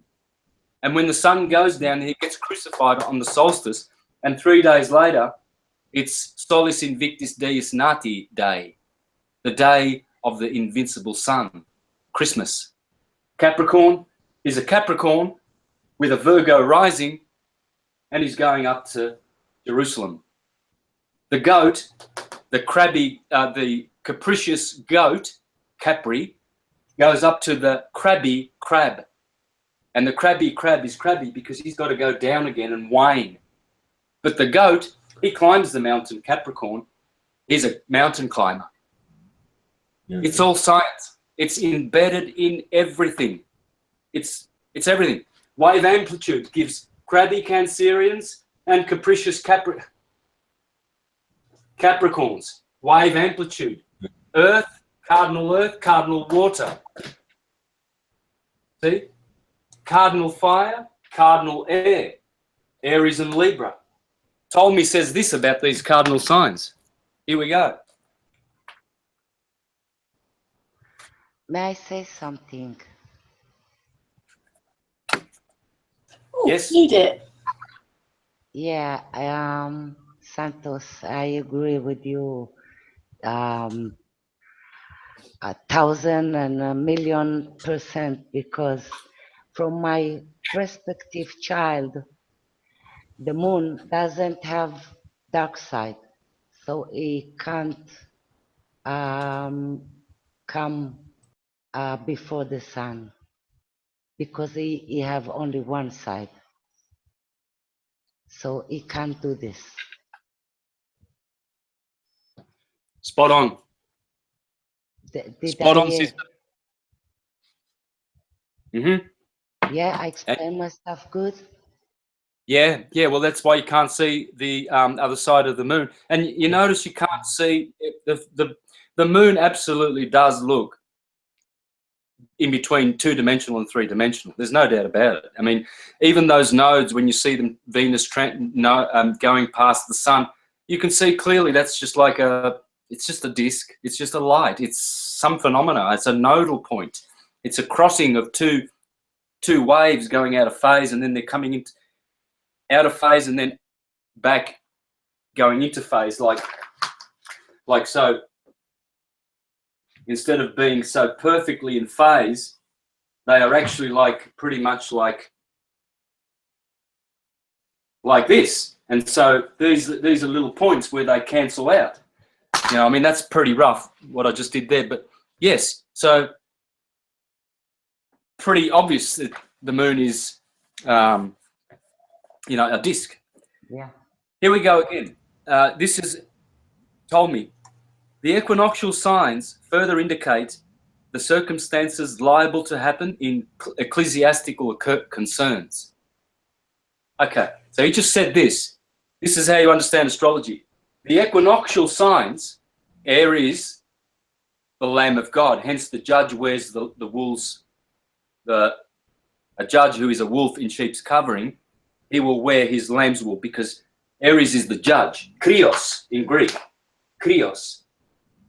Krios is the judge, to criticize, to critique.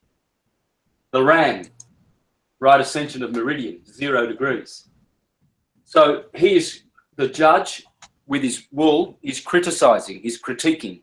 Krios, the lamb.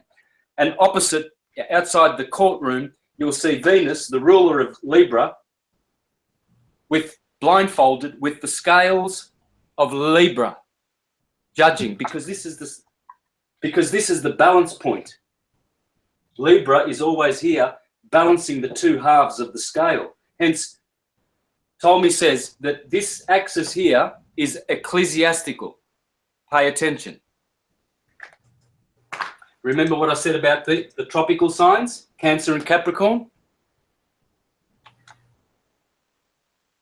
So the equinoctial signs further indicate the circumstances liable to happen in ecclesiastical concerns and in religious matters.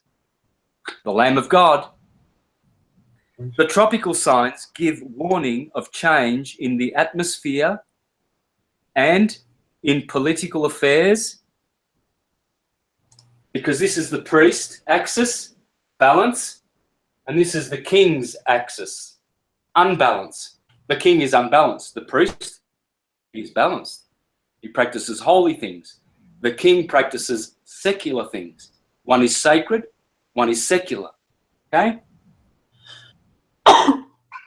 The fixed signs of changes in institutions and in buildings. And the bicorporeal signs, Gemini, Sagittarius, Pisces, Virgo. Bicorporeal means two.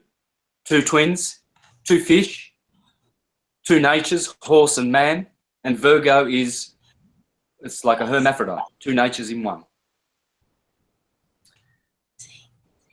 And the bicorporeal signs show that the future event will fall alike on princes and their subjects. So we are affected when a certain configuration happens here in the world, something ecclesiastical is going to happen, something religious. There'll be a transformation religiously. Now, Uranus is currently in Aries and squaring with Pluto in Capricorn. This square between Uranus and Pluto, remember this is political, this axis. This is the political axis. This is the religious axis. And the square from Pluto, the transformer, destroyer, to Uranus in the ecclesiastical axis, religious, the revolutionary, the unconventional. So there is a revolution in religion now happening. And this square has been here for about 7 years. Okay? This is probably about the 9th one of these, because they keep retrograding and there's retrogrades happening. Yeah. Almost, almost the end of the 7th day. 7 years? I don't know. Yes, it's 7. It's more than 7 years, but yeah, there's been about 7 of these, and currently we're in the 8th one. But the point is, Capricorn, the 10th sign, 10 equals 1, and Aries, the first sign, 1, 2, Taurus, 3, Gemini, 4, 5, 6, 7, 8, 9, 10. The sheep and the goats. See, the sheep, when Jesus comes in his kingdom, he says, I will judge man. The sheep on the right and the goats to the left. These ones will go off to everlasting perdition because they're left-brainers, logical. The sheep on the right, who have used their intuition and direct connect to God through the right hemisphere, they are the priestly class. You see, the goats on the left, they're kingly. They got distracted. The sheep and the goats. The goat rules the meridian, the solstices, and the sheep rules the equinox. This is the wheel. There's only one wheel. This is the rotor, the Torah. Yeah? And that's for these people who think they know the Torah. That's the Torah, guys. Okay? 1 plus 2 plus 3 plus 4, 5, 6, 7, 8, 9, 10, 11, 12 equals 78. That's how many tarot cards there are. 21 in the trump cards are 21. The major arcana is 22, but the trump is 21.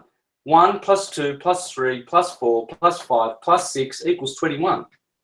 21, the trump cards of the Torah, rota, rotating, and 78. Now, 79 is the number for gold.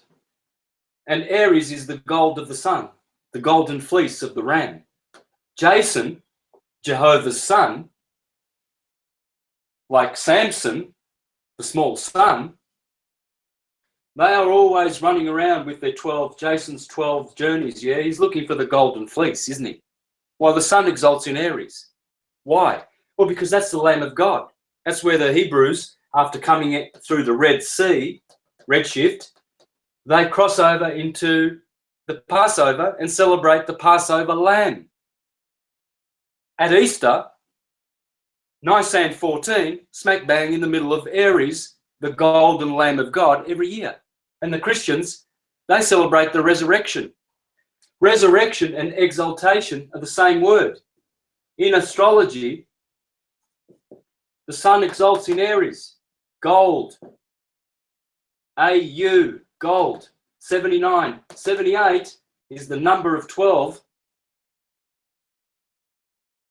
added, additive. Exalt and resurrect, resurrect. That's the same word. The Christians celebrate Easter, where the Jews celebrate the Passover. The sun now is passed over. Here, you see, here the nights are longer than the days. Here, the days are longer than the night. And the point where that changes is here. That's the point where the sun commences at the 0 degrees Aries, where it starts to produce longer days. So these signs are the commanding signs in astrology, and these are the obeying signs. Summer over winter, day over night, yang over yin.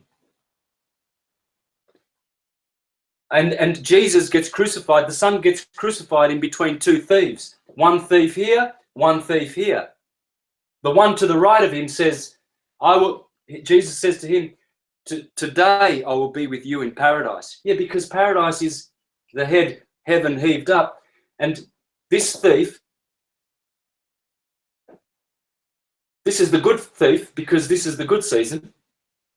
This is the bad thief who ridicules Jesus dying on the cross. He says, where are you now? You were God, weren't you? And you're dying on the cross. And Jesus looks over to the guy on his left, the bad thief. And the one on the right says, I recognize you as the Lord and Savior. He says, good, because you will be with me today in paradise. This is paradise. This is hell. Infer under the line of the earth. This is the line of the earth. This is the meridian. The line of the earth, not the ball, the line of the earth. Infer means infernal. It means under the ground.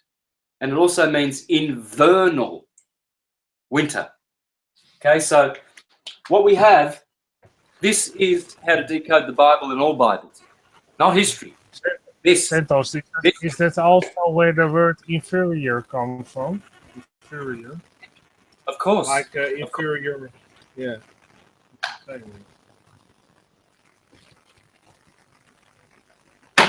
Okay, let me show you something really interesting. Can someone pull up the times that the two planes crashed on 9/11? I want to show you how much you can rely on astrology to forecast everything that happens to the T.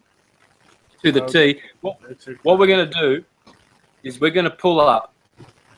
We're going to pull up, once we get the two times, we're going to pull up both horoscopes and we're going to see how an astrologer knows what is going in the skies, and you're going to read the skies for that day, and this will show you how wonderful and powerful astrology is. Can anyone help me with the time? I've got it here, but I'm looking up Wikipedia. But I'm also searching.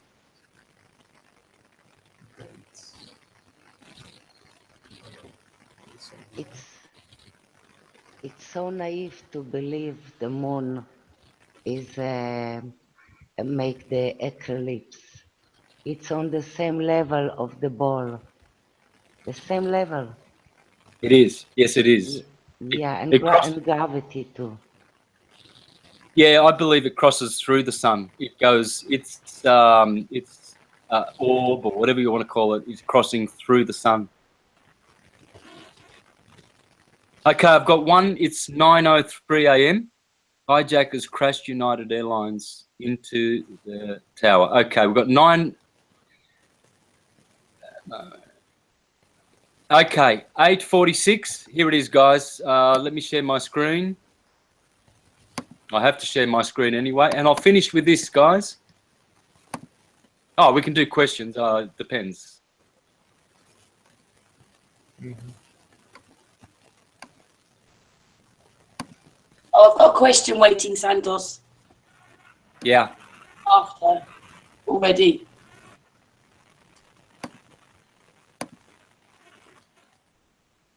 And just remember, guys, anyone who knocks astrology while I'm breathing, they better absolutely have their I's dotted and their T's crossed, because I'll smash them to pieces. I will show them how stupid they are. Don't you ever, do not ever underestimate the power of astrology and its beauty, and that it is divine. You see, this is the funny thing, guys. They want us to think that the astrology is from the devil, yeah? Well,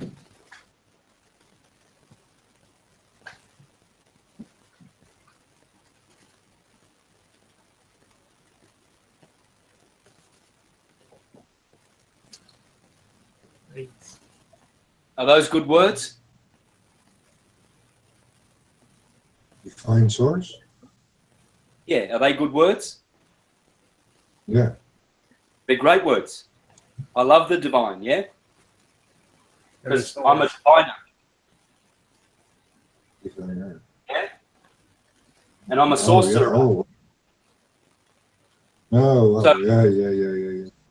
Yeah, so all those astrologers, they're diviners. Yeah, they talk about what's divine. Have you got a problem with that? Oh, they're sorcerers. It's good to know the source from time to time, rather than being like a lost sheep scattered around in the wilderness, torn and tattered and about to die of thirst in the wilderness. I think it'd be good to be a sorcerer. I think it'd be very nice to be able to know who the source is, the creator. Don't you think? Yeah. Yeah. Whoa. Oh, mate, when I hear people say astrology's from the devil, man, I want to just tear them to pieces. I want to just absolutely I got the time. freaking. I got one time that's 9:43, but that was the time the Flight 77 crashed into the Pentagon. It was at 9:43. Right. I've got it here, man. I've got it. But That's cool. I've got it here. Right. Can you see my screen? Yeah, we're looking. yeah, Okay. I'm going to go with this time because I remember it. 8:46, first plane, crashes. Watch this, killing everybody on board. Okay, 8:46 a.m. Then we go over to here, 9:02. No, wait a minute, 9:03. Okay. Hijackers crashed the airline. So it's about 15 minutes. So let's keep those 8:46, 9:03. Okay. So let's redo this one, this Aquarian. Oh, no, I'll probably do one here.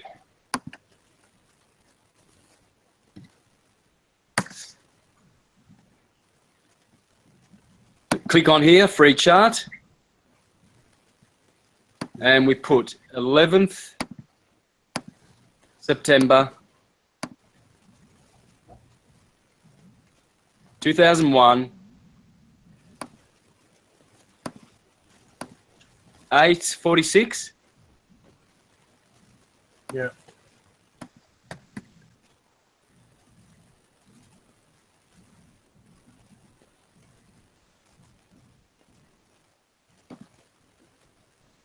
$8:46.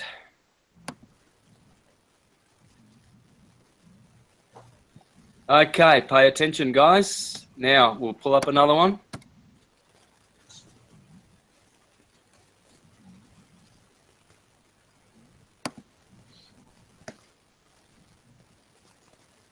Are you watching? Yeah. Yep. Good, because you're going to have to show people this, because once you see what I'm about to show you, you are going to want to tell the world. You are going to be a competent astrologer to point out all the things that happen on that day, quite simply. Mm-hmm. And this is what I do time and time again when I look into astrology. It is the science of energy. It is the science of energy, conscious energy. It's not demonic. It's God science. And please don't let anyone on your shows or anyone, anytime in your face ever say anything against astrology. Please, it will curse you if you don't open your mouth and correct them. It will curse you. This is disgusting. This is demonic that they could even say that, they're idiots. Stupid, stupid, stupid, useless idiots. Stupid. Totally stupid. How much do they know about astrology? They condemn astrology. They know nothing about it. Nothing. Nothing. Stupid, stupid people. Idiots. And they run in the same trap that the Jesuits have set up for all of us. You know, the globe trap, the historical Jesus trap. They're all traps. They're all stupid freaking traps. And I've exposed them all. Okay. So, first thing you'll notice, there's a bit of background noise, man. Can everyone please, because I'm getting a lot of fuzz, big fuzz. Please mute. That's better. Okay, now, first thing you'll notice is Satan in Gemini, the twins.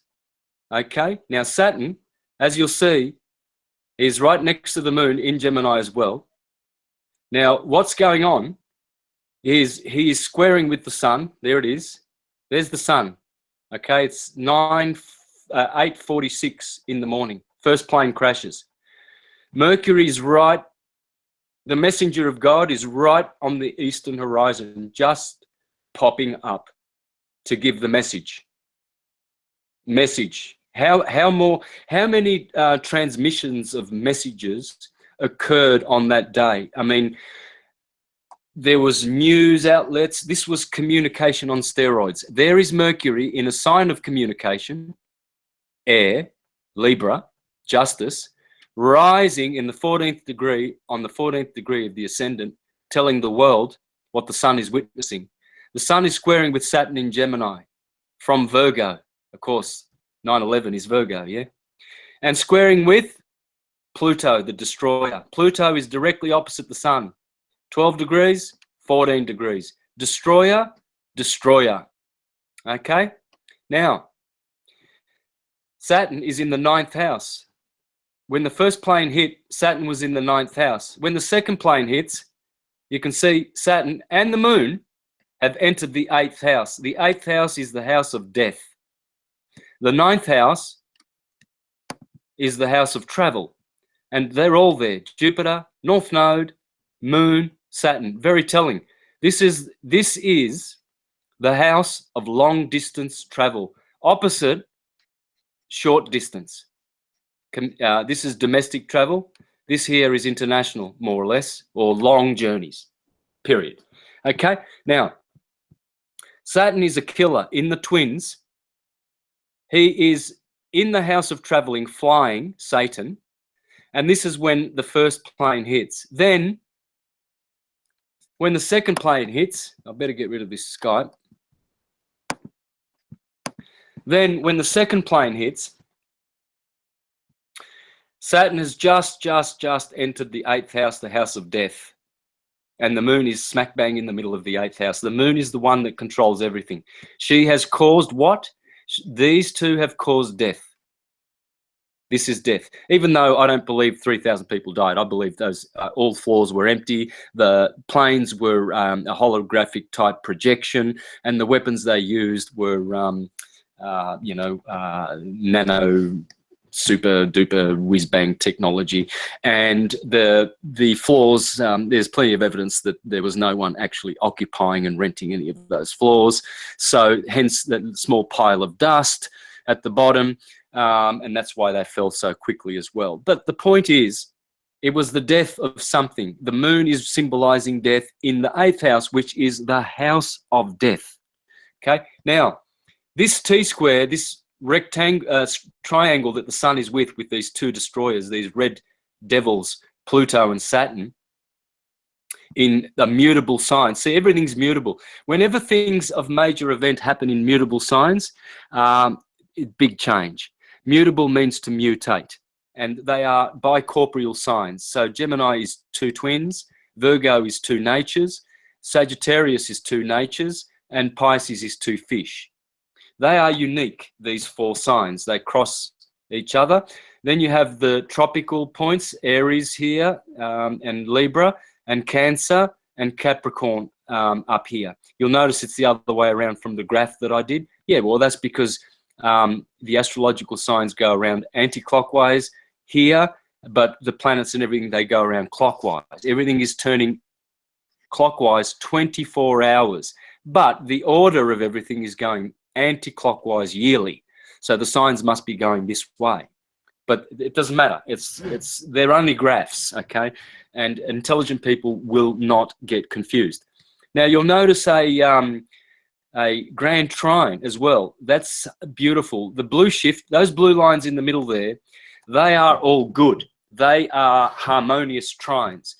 And you'll notice that there is also a trine to Saturn.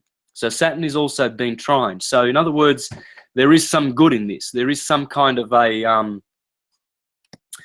something, I guess, of eternal benefit is going to come out of this, because you cannot have this situation of a grand trine. See that perfect blue triangle there? Well, actually, it's not even a grand trine. No, it's not. But it looks like one, but it's not. It's not a perfect. These 2 points aren't connecting, Neptune and Uranus. So, but nonetheless, this trine is actually good for Saturn. It's a good message. All right, Mercury is trining with Saturn. So, in other words, there's going to be something good will come out of it. What will, I don't know. But, you know, well, the awakening, I guess people are awakening to these false flag events. But you'll notice Jupiter in the midheaven in Cancer, where he exalts. And the North Node is also in Cancer. And this is the house of travel. What else do we notice? Venus in Leo, the passions of the heart. Venus in Leo was a beautiful. Venus in Leo is, you know, making the heart feel virtue and blessings and passion and good things. So, but this is not really playing much of a part in today's events. Mostly Mercury there. As you can see, Mercury on the ascendant. When Mercury is rising, whatever sign is rising is the sign of the personality of the day. So Libra was rising, okay? Justice, balance, equilibrium. The fact that Libra is also a mental sign. It's air. And Mercury is in Libra. And so Mercury is also the ruler of air. And Mercury is the ruler of Gemini, air. And so he's also the ruler of Virgo, where the sun is right now. And so what we have there is a very, very prominent Mercury. What it's saying is that messages are going out from a very, very powerful node, which is the Eastern Ascendant. The rising planet in the rising sign, Libra, is you mix their energies together. You can't separate them. So the ascendant there is Libra. You have to mix the factor of justice and balance with Libra, and you have to mix it with Mercury. And Mercury is all about communication, the will of God, the messenger of God, the sun, and also it is intellectual, as is Libra. So you can see that whenever T-squares occur, by the way, massive events occur in the world, especially when they are linked with oh, here we go, here's the kite. Here the kite, you see Uranus there, he's making that trine. You can see the trine disappeared in 15 minutes. There's no more trine. See this here, Saturn is not connecting perfectly to Neptune or to Uranus, but here we have a grand trine. There you go. And Venus is at the top of it, opposite Uranus. So this is the grand trine, guys. This line from Uranus up to Saturn in the twins, Satan in the twin towers. And remember, when they built the twin towers, Saturn was 30 years earlier. Saturn was in Gemini, okay, in 72, 73, 75, around those when they opened it. So it's all by design. They know where to put Satan. Saturn did a whole 30 years it took him to go all the way back to Gemini. Bang. They stuck him in the house of travel and the house of death. They knew that they had to do it around this time, because then these energies, whenever you see a grand trine like this, see Saturn's part of that grand trine, that means something good will come out of it, an awakening or a mental. See, it's a trine in air. Gemini, Mercury trining with Saturn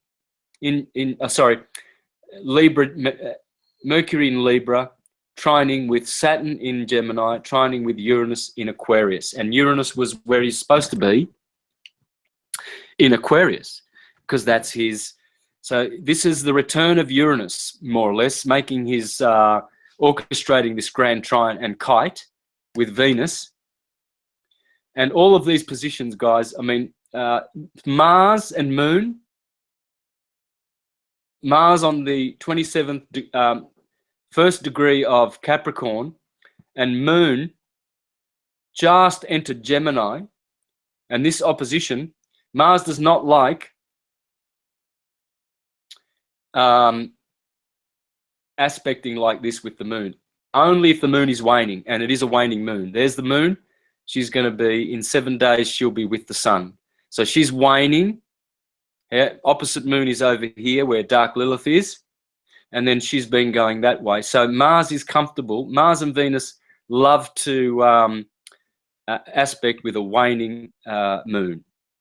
Opposite with Jupiter, Saturn, and Mercury. But if the Moon was on this side and she was together with Mars, that would have been even worse. But nonetheless, this is still not a good opposition with Mars. Mars and Moon. Mars is action. And this is when the first plane hit, okay? That's where it happened. Mars is in the house of short journeys, so he shortened the journey, didn't he? And the Moon is the short journeyer in the house of long trips because they were planning to fly a long journey. Now, I can go on and on and on, but that's enough, guys. This shows you how to read the skies. This is a true science. No fallen angel taught humanity this. If they taught them the science of divination, well, they must have taught them another modality, a modality which is evil, probably for the purpose of deluding people. I don't know, but this is God's science, okay? And whenever I hear someone, that's why I've been so zealous in today's presentation. I might not be on another one because I happen to hear someone who I expected to be way more intelligent, showing some very, very, very foolish nonsense and stupidity. Astrology is God's science, okay? Job 38:32. Can you tell the Mazzaroth, yes or no? If not, you're a dickhead. Simple. Period. I rest my case. Okay. So, what else can we do for fun?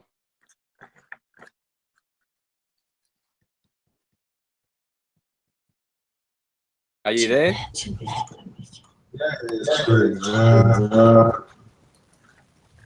Maybe it's fun to do Karen's chart, her birth chart.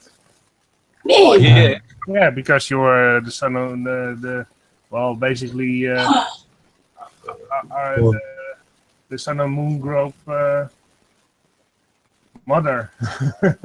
So maybe it's fun to do her chart and explain a little bit about Karen's birth chart. Maybe that's it. Fun. Nice. Oh, Nice. Yeah, for sure. Let's do it. okay. And then I'll have to go because I've got to go into town for a meeting today. Santos, one question in the chat room from Time is, Santos, is more than one firmament with the nodes and the stars trapped between them? Is there more than one firmament? Well, this is the thing. All of those 7 planets, Sun and Moon included, they have their own torus fields, which are firmaments, okay?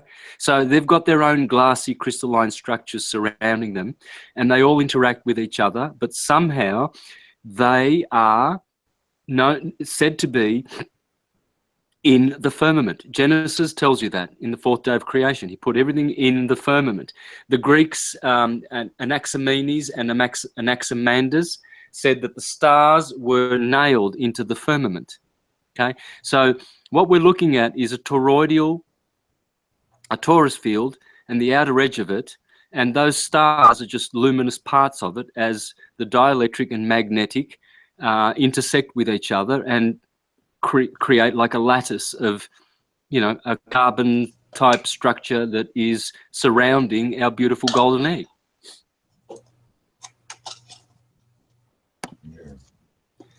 So, Karen, can we have your details? Woohoo! 2:10 afternoon, 14th of June. Hang on, 2:10. That's I was expecting the birthday. Okay, so I'm in the time. Let's 2:10 afternoon. Yep. Okay, birthday. 14th of June, 1963. June. That's my year, sister. 1963. I know there's a lot of 63ers around at the moment. And place of birth? Wokingham, UK. Spell? Oh my gosh, there's W. Yeah. O-K-I-N-G-H-A-M. That's right, yeah.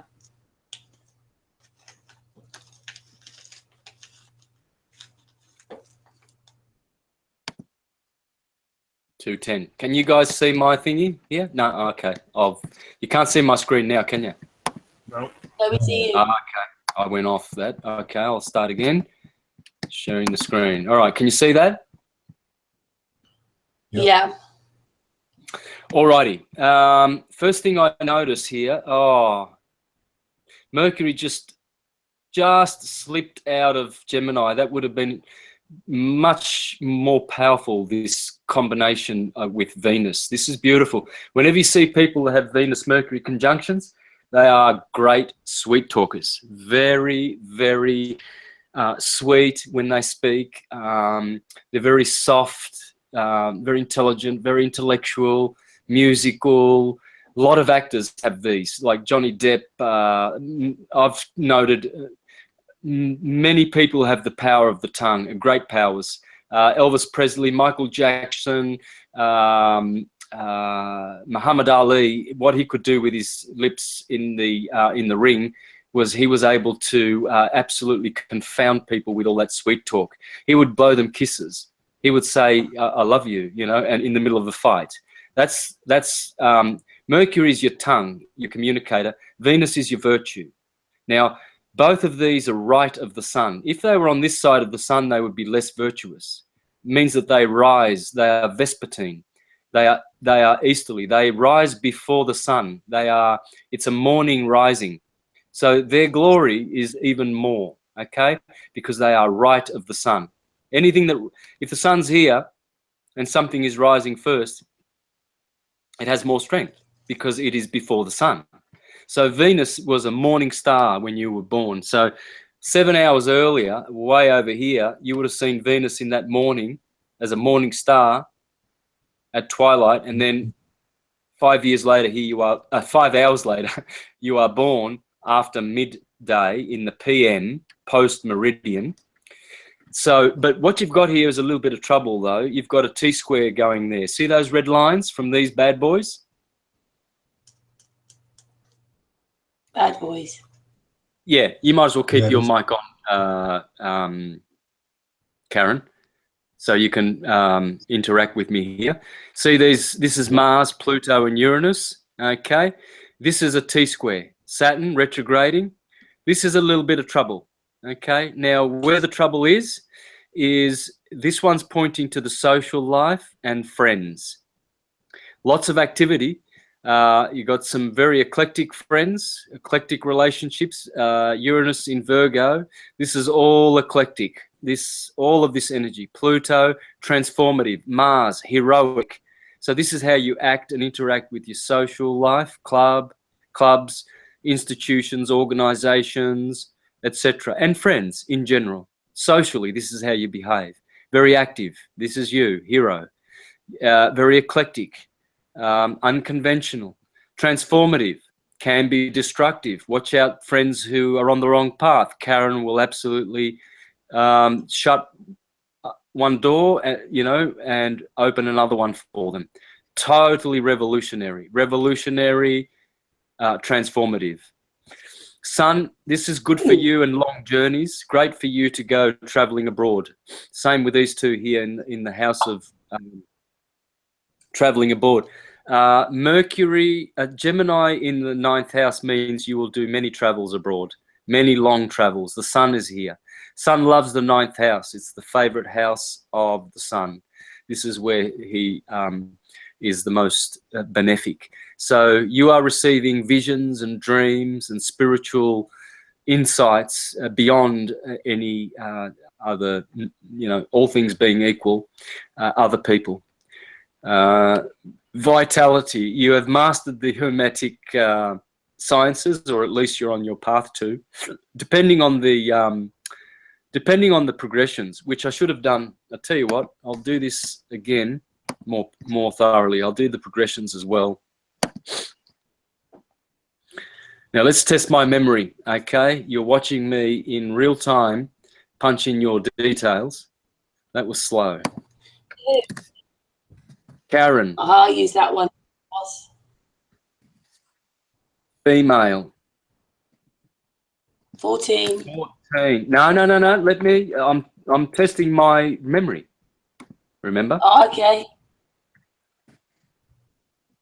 You couldn't get the year wrong, though, Santos. Sorry? We know me and Santos know we're born in the same year. No. 2:10 p.m. UK, Britain, and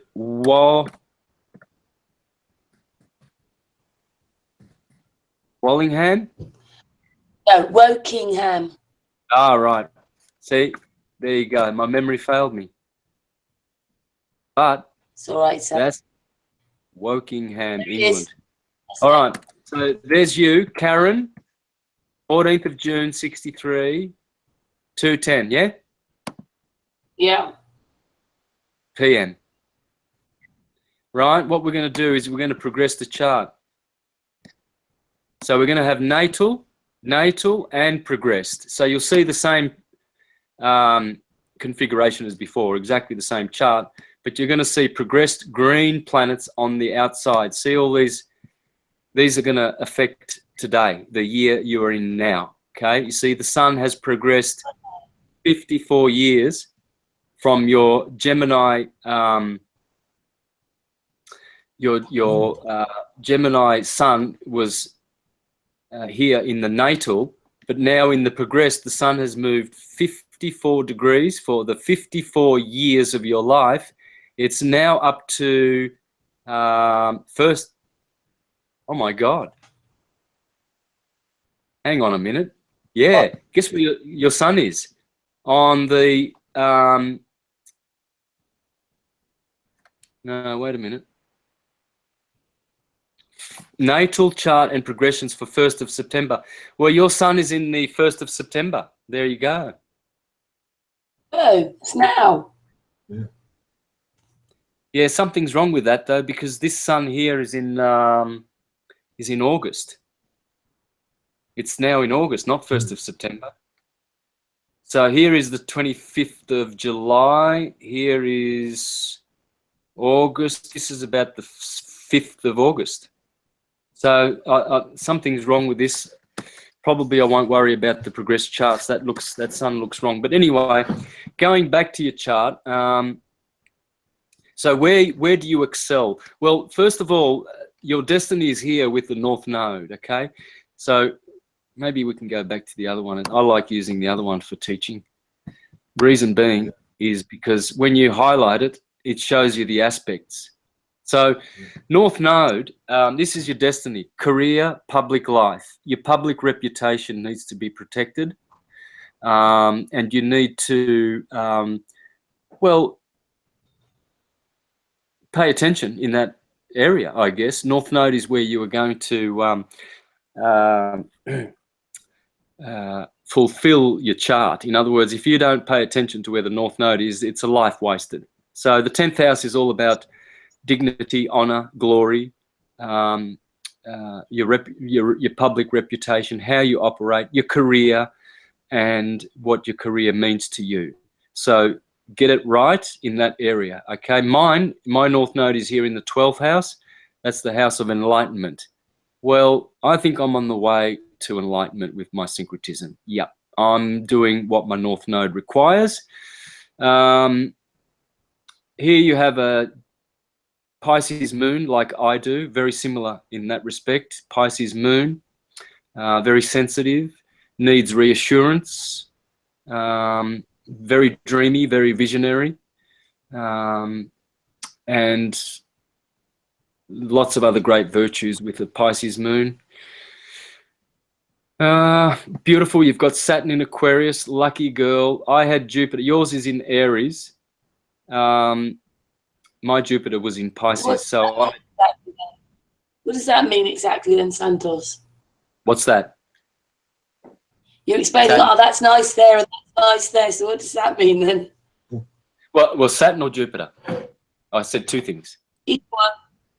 Okay. The first one. All right. Well, Saturn in Aquarius, this is his domicile. He's the ruler of Aquarius, okay? And he's the ruler of Capricorn. So that's called domicile, and you get 5 points of essential dignity. So that means you've got a planet that is essentially dignified. Mercury just missed out because Mercury is in Taurus, and he's going to be in on the 29th degree of Taurus. He's going to be 34 minutes of arc, so 29 degrees 34. He'll be crossing over into Gemini, where he would have given you 5 points of essential dignity in about 5 or 6 hours. So you just missed out. But you do have dignity with Saturn in Aquarius, but he's retrograding, which wipes out those 5 points. So it means you've got a good Saturn. It's a day chart. Saturn prospers by day. So he's okay. He's just retrograding, which means something here with regard to the 5th house, children, pleasure. I see restrictions there. Restrictions when it comes to children. Maybe you wanted children and couldn't have them, or maybe you only had 3 and wanted 5, or 1 and wanted 3. But definitely Saturn retrograding. What saved you? It's a day chart, and he's in Aquarius. But Saturn in the 5th house will certainly restrict your pleasure and interactions with children. And the T-square doesn't help either. Those red lines, those aspects, that's pretty much the weather. This is the weather of your chart. The essential dignities is the type of car you're driving. So you've got some essential dignities, so you're not driving a jalopy. And the accidental dignities, that's the road that you're on. So if you want to have a good Sunday drive, 3 things must conspire: good car, good road, good weather. So you've got the good car because you've got some essential dignity. You've got some planets in nice places. Neptune in Scorpio is good. Sun in Gemini is good. Venus doesn't mind Gemini that much either. Jupiter in Aries is not bad. Moon in Pisces, that's a good one. So essential dignity is good. Accidental dignity is where the planets are in houses. Well, you were born accidentally at 210. So your sun is accidentally in the 9th house. Essentially in Gemini, the sign, but accidentally it's in the 9th house. Well, that's a good accidental dignity. Jupiter is angular. That's good. The angular signs are close to these descendant, ascendant, MC, and IC. So those planets are strong. So Jupiter, the benefic, is strong. Moon is weak in cadence. These guys are semi-strong in a succedent house. So you've got a fairly good road that your car is on. Your accidental dignity is pretty good.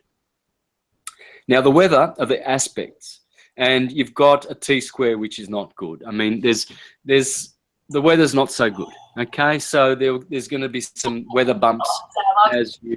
I was doing very well there then, Santos. I was a bit wrong then. Okay, then on the T. What's that? I said I was doing so well then, and then we've got a T. Yeah, well, every chart is like this. It's mixed blessings. There are good things, there are strengths, and there are weaknesses. But essentially, what you're looking at is the ascendant sign is your personality and your health. Okay? Well, that's in here. Here is your wealth. So what I am, what I have. Okay? Here is how you treat your brothers and sisters, your neighbors, your relatives, how you communicate, how you self-educate on a secular level. And this is spiritual. Higher learning, lower learning, secular learning, sacred learning. Your partners. So if you're over here, you rest assured that opposite you is your partners and other people. Okay, this is the partner's house. And look at you, you've got Jupiter there. So you are very generous to your partners, very benefic, very much the model of you are giving, because Aries is a masculine fire sign, it's giving. So this energy is you giving love and goodwill to your partners, Jupiterian joviality, happiness. You know, you're a benefactor to your partners. Okay, the fourth house is your private life. Private is opposite your public. And we already learned that your public is your destiny. So home, yeah, okay, home is not so the place where you should be focusing. Get out, travel abroad, get out into the public, be social. See, this is a very, all the planets are above the line of the Earth, which is going across here. Okay, that's the line of the Earth. This is the meridian. So if you've got a preponderance of planets above, that means you're more extrovert than introvert, and you're more public and social and traveling abroad and out there. You know, okay? There's a lot of traveling abroad there. Sorry? There's a lot of traveling abroad there, and I'm abroad at the moment. Yeah, that's right.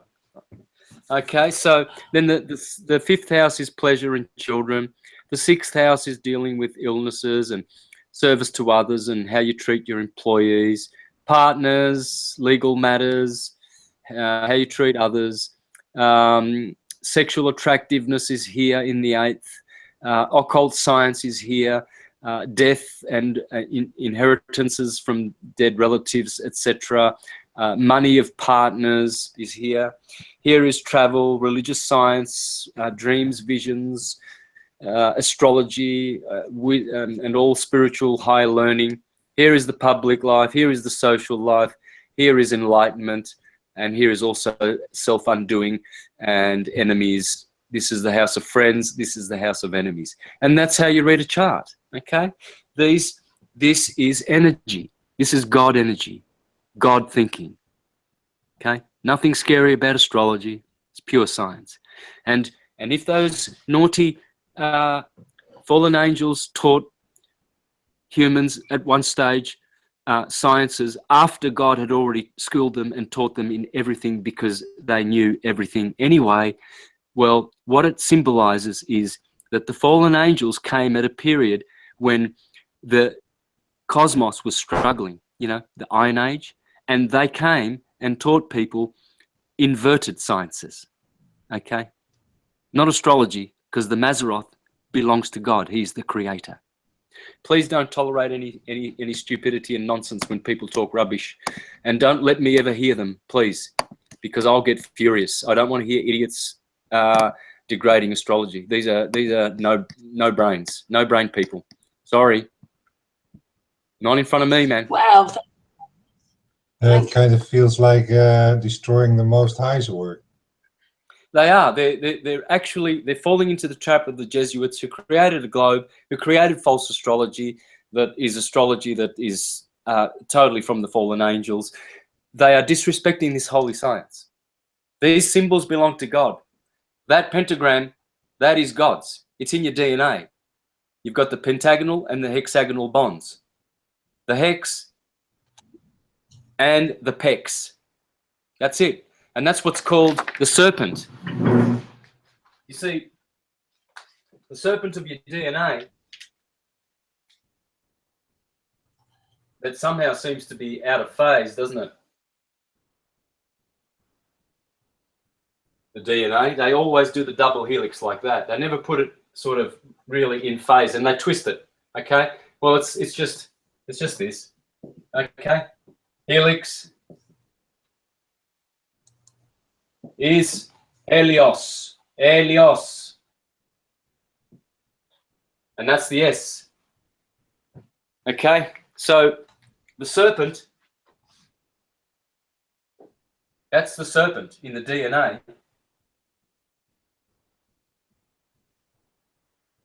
Well, that's the pentagram and that's the hex. Okay? So you've got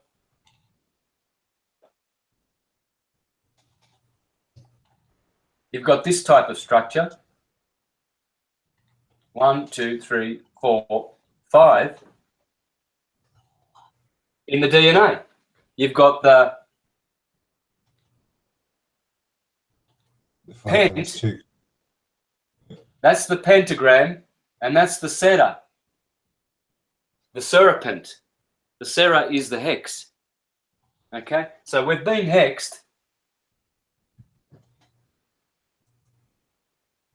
6, the 6th sign of the zodiac, the sign of health, good health and bad health. We've been hexed by who in the garden? That we ate the apple? In my crochet work, 5 actually creates a corner in a flat plane. The which? And I built them with 6s. If you put a 5 on a corner of a 6, yeah, and you actually go around, and if you actually do that on all 6 corners, you actually end up with a tube. So the 5 creates a corner into a circle. Yeah. From a flat into a circle. There you go. There you go. You see? So that's how you get the spiraling effect, the serpent. Spiral is the spirit of God. This is the spirit of God. Electricity. Spirit, spiral. Spirit. Remember the word pir? Allah. Spiralla. The Sera and the Pent, the serpent in the Garden of Eden, which told Eve, you can eat from the knowledge of good, positive, the sun above the line of the earth, and evil.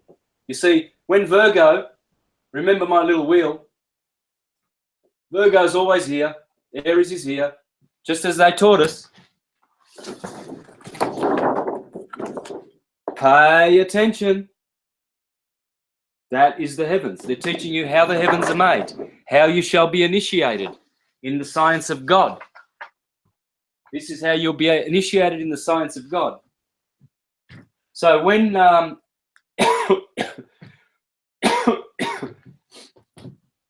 see, the serpent, Draco, goes from here to here. Draco is a constellation of Sagittarius. And it spans from here to Libra. Libra, the scales, is the tree of the knowledge of good and evil, because it's the equinox where the sun has tasted of good, Eve, Virgo, the Virgin, Eve, Virgo. She eats the apple of good and evil. Now they must go down naked, where God gives them, because winter's cold, so God clothes them. So you've got Adam and Eve, red and blue shift. And so Virgo is always there, eating the fruit of good and evil, the equinox of the 23rd of September coming up in a few weeks. And that's the tree. And Draco, Hercules is a constellation of Scorpio, Hercules, and serpents caput, the head of the serpent, is right here in Libra, right there, in the tree. There's a serpent called serpent caput.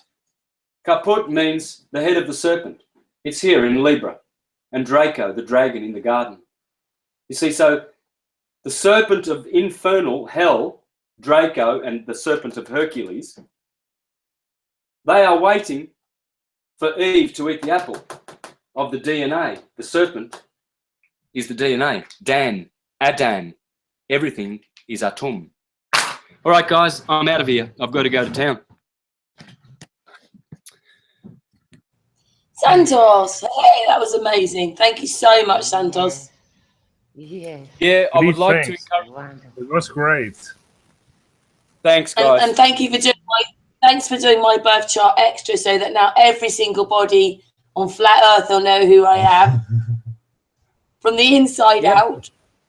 Yep. Yeah. What were you going to say, Santos? Take care. Oh, well, I just want to encourage people to revisit this particular show, okay? Because there's a lot more in there than what met the eye. If you go a second time around, rewatch it. You'll see. We've got to come back. You only got 10% of what I said. Even if you are extremely, extremely, extremely intelligent, which you are, I'm guaranteeing you, there's 90% there waiting for you in the rewatch. Alrighty. Wow. Hey, before Santos goes, we're going to come back and give him. Everybody, come back and give him a hug. A Santos hug. You did. Yay! Thank you, Santos. We love you. See you. Likewise. Namaste. Yeah. Thank you. Jaya Raja. Thank you so much. Woo, guys. Oh. Awesome. Oh, yeah. Wonderful. Lovely, Santos. Incredible. Yeah, and now the whole of YouTube knows who I am.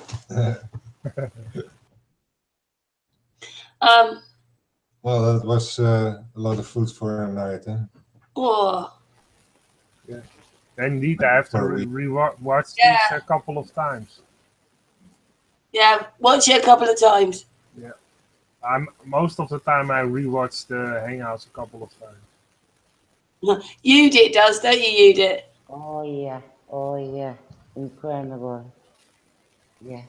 And just in case anybody in the chat room, I'm sitting next to Ceres. I've gone to see Ceres in Holland. Hello. It's so wonderful to see you two together.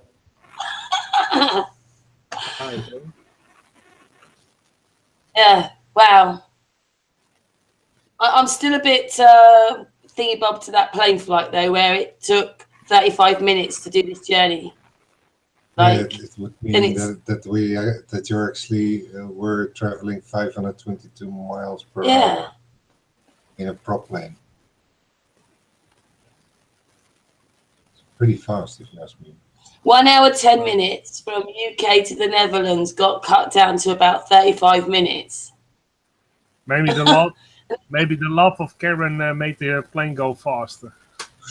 Yeah, with those blades. Do you remember the blades I sent you? Yeah, that photo. Series, put it up. Put up the photograph. Where are you, Patricia? Where are you? Patricia. She's in there. I'm here. Hey. You didn't come for a hug. I did. Yeah. Oh, okay then. I was the only one that did. Oh. Let you off.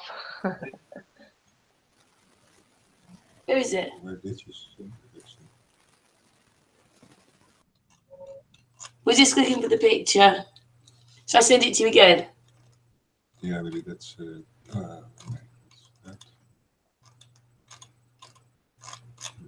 One second, I'm just sending it to Ceres. Oh, Santos has already, I've sent something to Santos. He's already replied. Right, where's Ceres? 2 seconds, guys, if I get the picture. It made me laugh a lot today because once you see this, if you actually saw it like that, you'd never want to go on the plane. Right. There you go.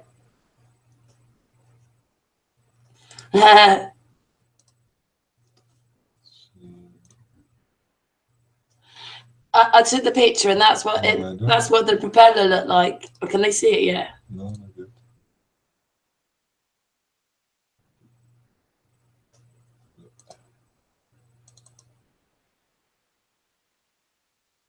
They can see that now. Yeah.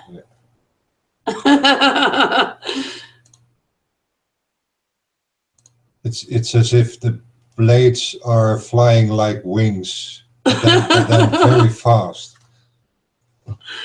I mean, I didn't see it like that to the naked eye. I couldn't even see the blade moving. But when I took the picture, that's what it looked like. But if it had been looking like that and I saw it, I'd want to go say, please take me back to the airport. Weird that, isn't it? The phone camera can pick that up. But can everybody notice it's flat? Yeah, it's like there's a pain game. It's flat. Even on the little propeller plane. Mm-hmm. I've never been on one of those before. And it does, what is it, how many miles?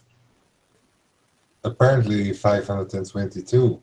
It But does that's- 500. But that's without accally taking account to go down and up. I mean, that would be pretty fast. Yeah, you also have to subtract actually the lift off. Yeah.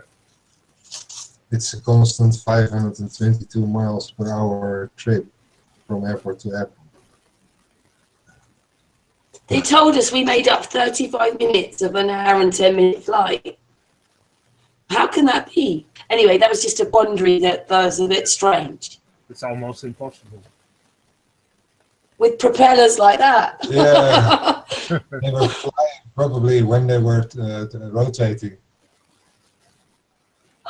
But I didn't see it like that. I couldn't see the blades moving, but that's what the picture took of the blades. I noticed it does have, how many blades did it have? It had 6. 6, but 4 of them are down the bottom. Yeah, that's what I said.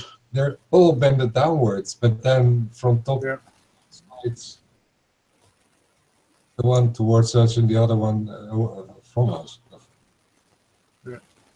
Yeah, they It's bent. so weird. They are bent in a different direction on top. Yeah. Yes. It's all downwards. It's the most weirdest looking thing. I'm glad I didn't actually see that outside the window, because I would have really asked them to take me back. It's were as if they were static, and then in the meanwhile just flattering as wings on a wing or something. We flapped there. Anyway, we have been going for quite a while now, guys, after that amazing Santos hangout. Oh, yeah. I like to say something, Karen. Yeah. What I mean, what I tell to Santos, and I hope everybody understand me, is the moon doesn't have two sides. It have only one side, so it can't come before the sun. Never ever, because you see only one side of the moon. It doesn't have two sides, so it can't make this. It can't make this. It can't come before the sun. Yeah, and it's on the same level as the belief in the ball. The same level. Mm-hmm. Wow. Mm. And it's a chocolate chip cookie as well. Yes. I'm afraid so. Now Karen made me hungry again for chocolate chip cookies. Well, according to Chris's work, it's a beef burger and a chocolate chip cookie. Oh dear, we have a bit of a laugh sometimes. It's very serious stuff. We've talked about rather a lot of stuff today. We've been on for quite a while now, and 3.5 hours. Do you think that I'm really tired? I've been up now for nearly 24 hours now. Yeah, sure. Wow. To do my 35-minute plane fight. All right. You have to Is there anything you want? Does anybody want to say anything before we go? Artists, or you did? Oh, it was wonderful, wonderful, incredible evening. So important because You did watch this again, won't you? You did. I see so many videos. They speak about Santos. It's good. It's good. Yeah. It's good. Yes. Yeah. Artist, did you enjoy that then? Yeah, I you- enjoyed it very much about- because he. Yeah, it was very interesting. He Yeah, did thanks, this bird charts about you, and it's also we put it in the Hangout chat that everybody else can also see what their birth chart is like. So that fact only that small portion was very interesting. All the other things Santos talked about was also very interesting and important to understand how the world works, how it really works, and not what we are taught in school, but the real truth. And that's what is very nice to see that he explains it in such a great way for that most people can understand it. And I was very glad to be part of this hangout again and see Santos live explaining the real truth about the earth we live on. So that's great. Awesome. Yeah, it's kind of repeating a part of his work what I've already seen a year ago or 2 years ago. And yeah, it's just finding the next level in it with that whole syncretism. As we still keep learning,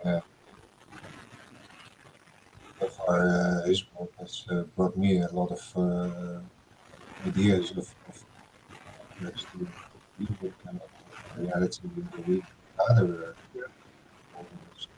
data and all the moon sun and moon photos, and brings a lot of perspective in how this stuff really works.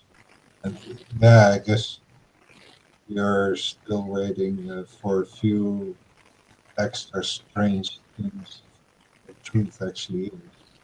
Mm-hmm. Eventually get out of the fiction we think reality is, out of the dream, actually facing ourselves in the core essence of who we are. Probably we're all the centers of the whole thing.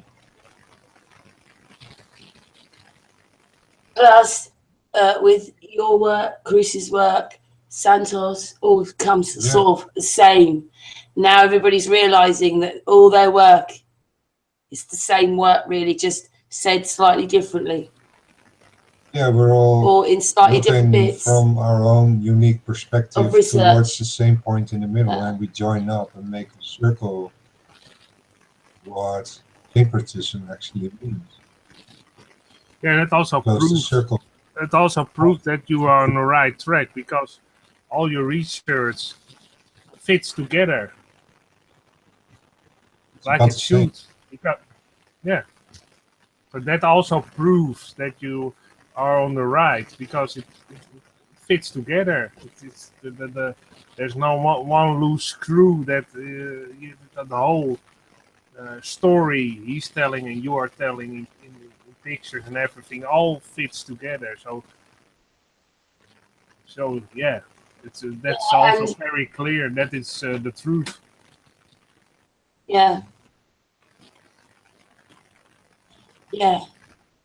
What a great hangout, and I think we're going to finish now though, on that note, because I'm really tired, really sorry, but I've been up nearly 24 hours now. But just to let everybody know that tomorrow we've got Mr. Thrive and Survive at 9 p.m. with Sun and Moon, and Chris is back tomorrow. So thanks very much for watching. Hugs everybody on the panel. We all love each other. We talk to each other all the time. Yeah. Patricia, come back. She's here. Big hugs. Everybody. Yay! Thanks to everybody in the chat room. Thanks for everybody for watching. And you've got to watch it. How many times? 6 times to get it properly. Well, 10% at the time, so probably 9 times. God, that means they'll name me not 6 times more. Anyway. See you tomorrow, 9 p.m. UK time. Everybody. Bye-bye. Bye, everyone. Love you all. Bye. Bye. Love you all.